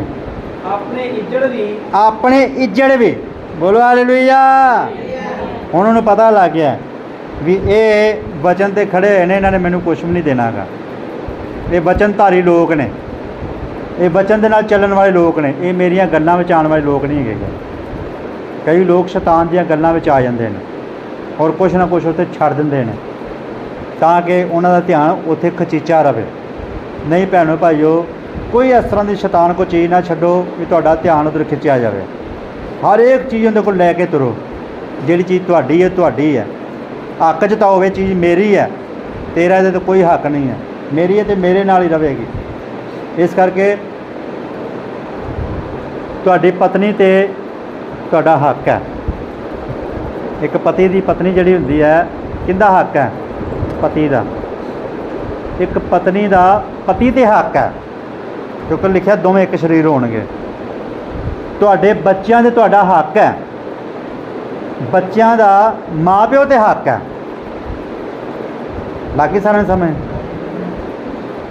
ਜਿੱਥੇ ਜਿੱਥੇ ਤੁਹਾਡਾ ਹੱਕ ਹੈ ਤੁਸੀਂ ਉਹ ਚੀਜ਼ ਨੂੰ ਕਦੇ ਨਾ ਛੱਡ ਕੇ ਆਓ। ਤੁਸੀਂ ਆਪਣੀਆਂ ਹੱਕ ਦੀਆਂ ਚੀਜ਼ਾਂ ਜੇ ਉਹਨੂੰ ਦੇ ਆਏ ਤਾਂ ਉਹ ਤਾਂ ਪਹਿਲਾਂ ਹੀ ਚਾਹੁੰਦਾ ਕਿ ਮੈਂ ਆਪਣਾ ਹੱਕ ਇਹਨਾਂ 'ਤੇ ਜਤਾਵਾਂ। ਇਸ ਕਰਕੇ ਬੜਾ ਧਿਆਨ ਰੱਖਣਾ ਹੈ। ਮੂਸਾ ਵਚਨ 'ਤੇ ਖੜਾ ਰਿਹਾ, ਸਾਹਮਣਾ ਕਰਦਾ ਰਿਹਾ, ਬੇਧੜਕ ਹੋ ਕੇ, ਬੇਡਰ ਹੋ ਕੇ। ਉਹਨੂੰ ਪਤਾ ਸੀਗਾ ਮੈਨੂੰ ਕਿਸੇ ਚੀਜ਼ ਦਾ ਡਰ ਨਹੀਂ ਹੈ, ਇਹਨੇ ਮੇਰੀਆਂ ਮਿੰਨਤਾਂ ਕਰਨੀਆਂ ਨੇ। ਤਾਂ ਮੂਸਾ ਨੇ ਅਖੀਰ 'ਤੇ ਜਿੱਤ ਪ੍ਰਾਪਤ ਕਰ ਲਈ। ਫਿਰੌਨ ਆਪਣੇ ਮੂੰਹ ਦੇ ਵਿੱਚੋਂ ਕਹਿ ਰਿਹਾ, ਜਾਓ ਤੁਸੀਂ ਵੀ, ਇਸਰਾਈਲੀ ਵੀ, ਤੁਹਾਡੇ ਇੱਜੜ ਵੀ ਚਲੇ ਜਾਣਾ। ਇੱਜੜ ਤੱਕ ਜਾਣ ਦੀ ਇਜਾਜ਼ਤ ਦੇ ਰਿਹਾ। ਕੌਣ? ਫਿਰੌਨ, ਜਿਹੜਾ ਪਹਿਲਾਂ ਅਲੱਗ-ਅਲੱਗ ਤਰੀਕੇ ਵਰਤ ਰਿਹਾ ਸੀਗਾ ਕੁਛ ਨਾ ਕੁਛ ਰੱਖਣ ਦੇ ਲਈ, ਪਰ ਉਹ ਰੱਖ ਨਹੀਂ ਸਕਿਆ ਕਿਉਂਕਿ ਅੱਗੇ ਵਚਨ ਖੜਾ ਆਇਆ ਸੀਗਾ। ਜੇ ਅਸੀਂ ਵਚਨ ਨਾਲ ਲੈ ਕੇ ਚੱਲਾਂਗੇ ਤਾਂ ਵਚਨ ਜਿੱਤਣਾ ਹੈ, ਵਚਨ ਅਨੰਤ ਹੈ। ਹਾਂਜੀ, ਆਪਣੇ ਇੱਜੜ ਵੀ, ਆਪਣੇ ਵੱਗ ਵੀ, ਆਪਣੇ ਇੱਜੜ ਵੀ ਲੈ ਜਾਓ, ਆਪਣੇ ਵੱਗ ਵੀ ਲੈ ਜਾਓ, ਜਿਵੇਂ ਤੁਸੀਂ ਬੋਲੇ ਸੀ ਅਤੇ ਚਲੇ ਜਾਓ, ਨਾਲੇ ਮੈਨੂੰ ਵੀ ਅਸੀਸ ਦੇਣੀ। ਬੋਲੋ ਹਾਲੇਲੂਇਆ। ਲਾਗੇ ਸਾਰਿਆਂ ਨੂੰ ਸਮਝ। ਬਾਈਬਲ ਵਿੱਚ ਲਿਖਿਆ ਹੋਇਆ ਹੈ, ਦੁਸ਼ਟ ਦੇ ਮਰਨ ਵਿੱਚ ਵੀ ਪਰਮੇਸ਼ਰ ਨੂੰ ਖੁਸ਼ੀ ਨਹੀਂ ਹੁੰਦੀ। ਪਰਮੇਸ਼ਰ ਇੱਥੋਂ ਤੱਕ ਮੌਕਾ ਦਿੰਦਾ, ਪਰ ਭੈਣੋ ਭਾਈਓ ਅਸੀਂ ਤਾਂ ਉਹਦੇ ਜੀਂਦੇ ਜਾਗਦੇ ਖਾਸ ਲੋਕ ਹਾਂ, ਉਹਦੇ ਚੁਣੇ ਹੋਏ ਲੋਕ ਹਾਂ, ਉਹਦੇ ਠਹਿਰਾਏ ਹੋਏ ਲੋਕ ਹਾਂ। ਜੇ ਉਹ ਪਰਮੇਸ਼ਰ ਦੇ ਅੱਗੇ ਨੀਵੇਂ ਹੋਏ ਨੇ ਤਾਂ ਪਰਮੇਸ਼ਰ ਨੇ ਉਹਨਾਂ ਨੂੰ ਦਿਖਾ ਦਿੱਤਾ ਵੀ ਜੇ ਤੁਸੀਂ ਮੇਰੇ ਅੱਗੇ ਨੀਵੇਂ ਜੇ ਤੇ ਫਿਰ ਹੁਣ ਤੁਹਾਡੀ ਲੜਾਈ ਨਹੀਂ ਹੈ, ਇਹ ਮੇਰੀ ਲੜਾਈ ਹੈ। ਸਾਡੀ ਲੜਾਈ ਫਿਰ ਪਰਮੇਸ਼ਰ ਆਪ ਲੜਦਾ ਹੈ। ਜਦੋਂ ਅਸੀਂ ਆਪ ਖੜਦੇ ਹਾਂ ਫਿਰ ਸਾਨੂੰ ਨਜਿੱਠਣਾ ਪੈਂਦਾ, ਫਿਰ ਪਰਮੇਸ਼ਰ ਸਾਡੇ ਨਾਲ ਨਹੀਂ ਹੁੰਦਾ। ਫਿਰ ਸ਼ੈਤਾਨ ਸਾਨੂੰ ਕਈ ਤਰੀਕਿਆਂ ਵਿੱਚ ਹਰਾ ਵੀ ਦਿੰਦਾ, ਕਈ ਗੱਲਾਂ ਵਿੱਚ ਹਰਾ ਦਿੰਦਾ, ਕਿਉਂਕਿ ਅਸੀਂ ਸ਼ੈਤਾਨ ਤੋਂ ਆਪਣੇ ਹਿਸਾਬ ਨਾਲ ਜਿੱਤ ਪ੍ਰਾਪਤ ਨਹੀਂ ਕਰ ਸਕਦੇ। ਪਰਮੇਸ਼ਰ ਜਿੱਤ ਪ੍ਰਾਪਤ ਕਰ ਸਕਦਾ ਕਿਉਂਕਿ ਪਰਮੇਸ਼ਰ ਦੇ ਅਧੀਨ ਹੈ। ਪਰਮੇਸ਼ਰ ਕੋਲ ਸ਼ੈਤਾਨ ਨੂੰ ਪੁੱਛ ਕੇ ਜਾਣਾ ਪੈਂਦਾ। ਇਸ ਕਰਕੇ ਪਰਮੇਸ਼ਰ ਨੂੰ ਹਮੇਸ਼ਾ ਆਪਣੇ ਨਾਲ ਰੱਖੋ, ਆਪਣੇ ਉੱਪਰ ਰੱਖੋ, ਔਰ ਜਿੱਥੇ ਵੀ ਜਾਣਾ ਵਚਨ ਨੂੰ ਨਾਲ ਲੈ ਕੇ ਚੱਲੋ। ਆਓ ਅਸੀਂ ਯਾਕੂਬ ਦੀ ਪੱਤਰੀ 'ਚ ਇੱਕ ਹੋਰ ਐਤ ਪੜ੍ਹਦੇ ਹਾਂ। ਯਾਕੂਬ ਦੀ ਪੱਤਰੀ 4 ਦੇ ਉਹਦੀ 7 ਐਤ ਨੂੰ ਪੜ੍ਹਦੇ ਹਾਂ। ਜੇ ਉਹਨਾਂ ਨੇ ਸ਼ੈਤਾਨ ਦਾ ਸਾਹਮਣਾ ਕੀਤਾ ਤੇ ਅੱਜ ਉਹ ਜੇਤੂ ਕਰਾਰ ਪਾਏ ਗਏ ਨੇ। ਪਰਮੇਸ਼ਰ ਦੇ ਅੱਗੇ ਆਪਣੇ ਆਪ ਨੂੰ ਹਲੀਮ ਕੀਤਾ ਤੇ ਸ਼ੈਤਾਨ ਦੇ ਫਰੌਨ ਦੇ ਮੂੰਹੋਂ ਸੁਣ ਲਿਆ ਵੀ ਸਾਰੇ ਚਲੇ ਜਾਵੋ। ਹਾਂਜੀ, ਪਰੰਤੂ ਤੁਸੀਂ ਪਰਮੇਸ਼ਰ ਦੇ ਅਧੀਨ, ਪਰੰਤੂ ਤੁਸੀਂ ਪਰਮੇਸ਼ਰ ਦੇ ਅਧੀਨ ਹੋਵੋ, ਪਰ ਸ਼ੈਤਾਨ ਦਾ ਸਾਹਮਣਾ ਪਰ ਕਰੋ, ਸ਼ੈਤਾਨ ਦਾ ਸਾਹਮਣਾ ਕਰੋ। ਹਾਂਜੀ, ਤਾਂ ਉਹ ਤੁਹਾਡੇ ਕੋਲੋਂ ਭੱਜ ਜਾਵੇ। ਜੇ ਸ਼ੈਤਾਨ ਦਾ ਸਾਹਮਣਾ ਕਰੋਗੇ ਤਾਂ ਉਹ ਭੱਜੇਗਾ। ਜੇ ਤੁਸੀਂ ਕਿਸੇ ਗੱਲ ਵਿੱਚ ਮੰਨ ਗਏ ਵੀ ਚਲੋ ਇਹ ਕਰ ਲੈ, ਤੂੰ ਥੋੜ੍ਹਾ ਜਿਹਾ ਅਸੀਂ ਕਰ ਲੈਂਦੇ, ਥੋੜ੍ਹਾ ਜਿਹਾ ਤੂੰ ਕਰ ਲੈ, ਫਿਰ ਤਾਂ ਤੁਹਾਨੂੰ ਹਰਾ ਦੇਗਾ। ਖੜ ਜਾਣਾ ਉਹਦੇ ਅੱਗੇ, ਬਿਲਕੁਲ ਨਹੀਂ ਇਸ ਤਰ੍ਹਾਂ ਕਰਾਂਗੇ। ਇਹ ਪਰਮੇਸ਼ਰ ਦਾ ਹੈ, ਇਹ ਸਮਾਂ ਪਰਮੇਸ਼ਰ ਦਾ ਹੈ, ਇਹ ਸਮਾਂ ਪਰਮੇਸ਼ਰ ਦਾ ਤੇ ਪਰਮੇਸ਼ਰ ਨੂੰ ਹੀ ਮਿਲੇਗਾ। ਇਹ ਕੋਈ ਵੀ ਚੀਜ਼ ਜਿਹੜੀ ਹੈ ਸਾਡੇ ਘਰ ਦੇ ਵਿੱਚ ਇਹ ਪਰਮੇਸ਼ਰ ਦੀ ਦਿੱਤੀ ਹੋਈ ਹੈ ਤੇ ਪਰਮੇਸ਼ਰ ਕੋਲ ਜਾਵੇਗੀ। ਪਰਮੇਸ਼ਰ ਨੇ ਦਿੱਤਾ ਹੈ, ਪਰਮੇਸ਼ਰ ਕੋਲ ਜਾਵੇਗਾ। ਪਰਮੇਸ਼ਰ ਦਾ ਨਾਮ ਮੁਬਾਰਕ ਹੋਵੇ। ਬਾਕੀ ਸਾਰਿਆਂ ਨੂੰ ਸਮਝ। ਕੋਈ ਵੀ ਘਰ ਦੀ ਚੀਜ਼ ਜਿਹੜੀ ਤੁਹਾਨੂੰ ਮਿਲੀ ਹੈ ਨਾ ਭੈਣੋ ਭਾਈਓ, ਪਰਮੇਸ਼ਰ ਨੇ ਦਿੱਤੀ ਹੈ, ਸ਼ੈਤਾਨ ਨੇ ਨਹੀਂ ਦਿੱਤੀ। ਉਹ ਚਾਹੁੰਦਾ ਇਹਨਾਂ ਦਾ ਸਤਿਆਨਾਸ਼ ਕਰਾਂ ਕਿਸੇ ਵੀ ਤਰੀਕੇ ਦੇ ਨਾਲ। ਇਹਨਾਂ ਦਬਾਅ ਪਾ ਰਿਹਾ, ਕੋਈ ਨਾ ਕੋਈ ਚੀਜ਼ਾਂ ਰੱਖ ਲੈਂਦਾ ਆਪਣੇ ਕੋਲ। ਪਰ ਜਿਹੜੇ ਲੋਕ ਚੁਣੇ ਹੋਏ ਹੁੰਦੇ ਨੇ ਉਹ ਕੋਈ ਚੀਜ਼ ਰੱਖਣ ਨਹੀਂ ਦੇਣਗੇ।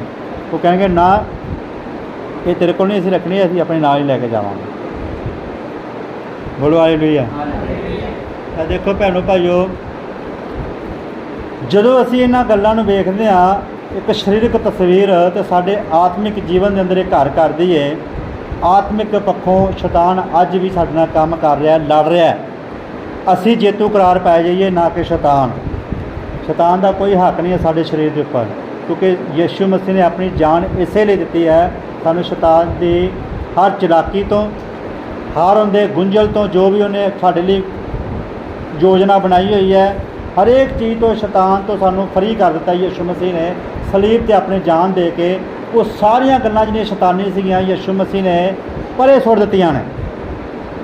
ਪੈਰ ਰੱਖ ਦਿੱਤਾ ਉਹਦੇ ਉੱਤੇ, ਔਰ ਕਹਿ ਰਿਹਾ ਵੀ ਇਹ ਮੇਰੇ ਲੋਕ ਨੇ, ਇਹਨਾਂ ਦੇ ਉੱਪਰ ਹੁਣ ਤੇਰਾ ਕੋਈ ਅਧਿਕਾਰ ਨਹੀਂ ਹੈ। ਇੱਥੋਂ ਤੱਕ ਮੌਤ ਦੀ ਚਾਬੀ ਵੀ ਯਿਸੂ ਮਸੀਹ ਦੇ ਕੋਲ ਹੀ ਹੈ, ਪਤਾਲ ਦੀ ਚਾਬੀ ਵੀ ਉਹਦੇ ਕੋਲ ਹੀ ਹੈ। ਲੱਗੇ ਸਾਰਿਆਂ ਨੂੰ ਸਮਝ? ਇਹ ਸਵਰਗ ਦੀ ਚਾਬੀ ਲੈਣੀ ਤਾਂ ਅਸੀਂ ਪਤਰਸ ਕੋਲ ਮੰਗ ਸਕਦੇ ਹਾਂ। ਸਵਰਗ ਦੀਆਂ ਚਾਬੀਆਂ ਪਤਰਸ ਕੋਲ ਨੇ। ਅਤੇ ਭੈਣੋ ਭਾਈਓ, ਉਹ ਜਿਹੜੀਆਂ ਚਾਬੀਆਂ ਨੇ ਨਾ, ਕੋਈ ਵੀ ਜਿਹੜਾ ਘਰ ਦਾ ਵਾਰਸ ਹੁੰਦਾ ਹੈ, ਉਹ ਅੱਗੇ ਵਾਰਸ ਕੋਲ ਚਲੀਆਂ ਜਾਂਦੀਆਂ ਨੇ ਚਾਬੀਆਂ। ਕੋਈ ਵੀ ਮੰਨ ਲਓ ਆਪਣੇ ਘਰ ਦੀ ਕੋਈ ਪਰਸਨਲ ਚਾਬੀ ਹੈ, ਜਦੋਂ ਅਸੀਂ ਧਰਤੀ 'ਤੇ ਨਹੀਂ ਹੋਵਾਂਗੇ ਤਾਂ ਕਿਹਦੇ ਕੋਲ ਹੋਵੇਗੀ? ਤੁਹਾਡੇ ਆਪਣੇ ਜਿਹੜੇ ਅੱਗੇ ਵਾਰਸ ਨੇ ਲੋਕ, ਜਿਹੜੇ ਉਸ ਪਰਿਵਾਰ ਦੇ ਵਿੱਚ ਸੰਬੰਧਿਤ ਲੋਕ ਨੇ, ਉਹ ਚਾਬੀ ਉਹਨਾਂ ਕੋਲ ਚਲੀ ਜਾਵੇਗੀ। ਇਸੇ ਤਰ੍ਹਾਂ ਜੋ ਕੁਝ ਯਿਸੂ ਮਸੀਹ ਨੇ ਕਿਹਾ ਮੇਰਾ ਹੈ, ਉਹ ਮੈਂ ਤੁਹਾਨੂੰ ਦੇ ਦੇਣਾ। ਜੋ ਕੁਝ ਮੇਰੇ ਕੋਲ ਪਿਤਾ ਦਾ, ਪਿਤਾ ਨੇ ਮੈਨੂੰ ਦਿੱਤਾ ਅਤੇ ਮੈਂ ਤੁਹਾਨੂੰ ਦੇ ਦੇਣਾ। ਤੁਹਾਡੀਆਂ ਚੀਜ਼ਾਂ ਮੇਰੀਆਂ ਨੇ ਅਤੇ ਮੇਰੀਆਂ ਤੁਹਾਡੀਆਂ ਨੇ। ਲਾਗੇ ਸਾਰਿਆਂ ਨੂੰ ਸਮਝ? ਇਸ ਕਰਕੇ ਜੋ ਵੀ ਸਾਡੇ ਕੋਲ ਹੈ ਨਾ ਅੱਜ ਪਰਮੇਸ਼ਰ ਦਾ ਦਿੱਤਾ ਹੋਇਆ ਹੈ, ਅਸੀਂ ਸ਼ੈਤਾਨ ਨੂੰ ਕਿਉਂ ਲਿਜਾਣ ਦਈਏ? ਸ਼ੈਤਾਨ ਕੀ ਲੱਗਦਾ ਇਹਨਾਂ ਦਾ? ਉਹਦਾ ਕੀ ਹੱਕ ਇਹਦੇ 'ਤੇ? ਇਸ ਕਰਕੇ ਅਸੀਂ ਸਿੱਖਣਾ ਹੈ ਕਿ ਜੇ ਅਸੀਂ ਇਹਨਾਂ ਤੰਬੂਆਂ ਦੇ ਵਿੱਚ ਹਾਂ, ਇਹਨਾਂ ਡੇਰਿਆਂ ਦੇ ਵਿੱਚ ਹਾਂ, ਜਿੰਨੀ ਦੇਰ ਵੀ ਸਾਡਾ ਇਸ ਤੰਬੂ ਦੇ ਵਿੱਚ ਸਫ਼ਰ ਹੈ, ਤਾਂ ਪੌਲਸ ਦੀ ਗੱਲ ਨੂੰ ਯਾਦ ਰੱਖਣਾ ਵੀ ਇਹ ਤੰਬੂ ਤਾਂ ਢਹਿ ਜਾਵੇਗਾ, ਇਹ ਢਹਿਣ ਵਾਲਾ ਹੈ, ਪਰ ਇੱਕ ਸਾਨੂੰ ਹੋਰ ਮਿਲੇਗਾ ਜਿਹੜਾ ਬਿਨਾਂ ਹੱਥ ਲਾਇਆ ਬਣਿਆ ਹੋਇਆ ਹੈ। ਪ੍ਰਭੂ ਤੁਹਾਨੂੰ ਬਰਕਤ ਦੇਵੇ, ਆਸ਼ੀਸ਼ ਦੇਵੇ। ਆਓ ਸਾਰੇ ਅੱਖਾਂ ਨੂੰ ਬੰਦ ਕਰੀਏ।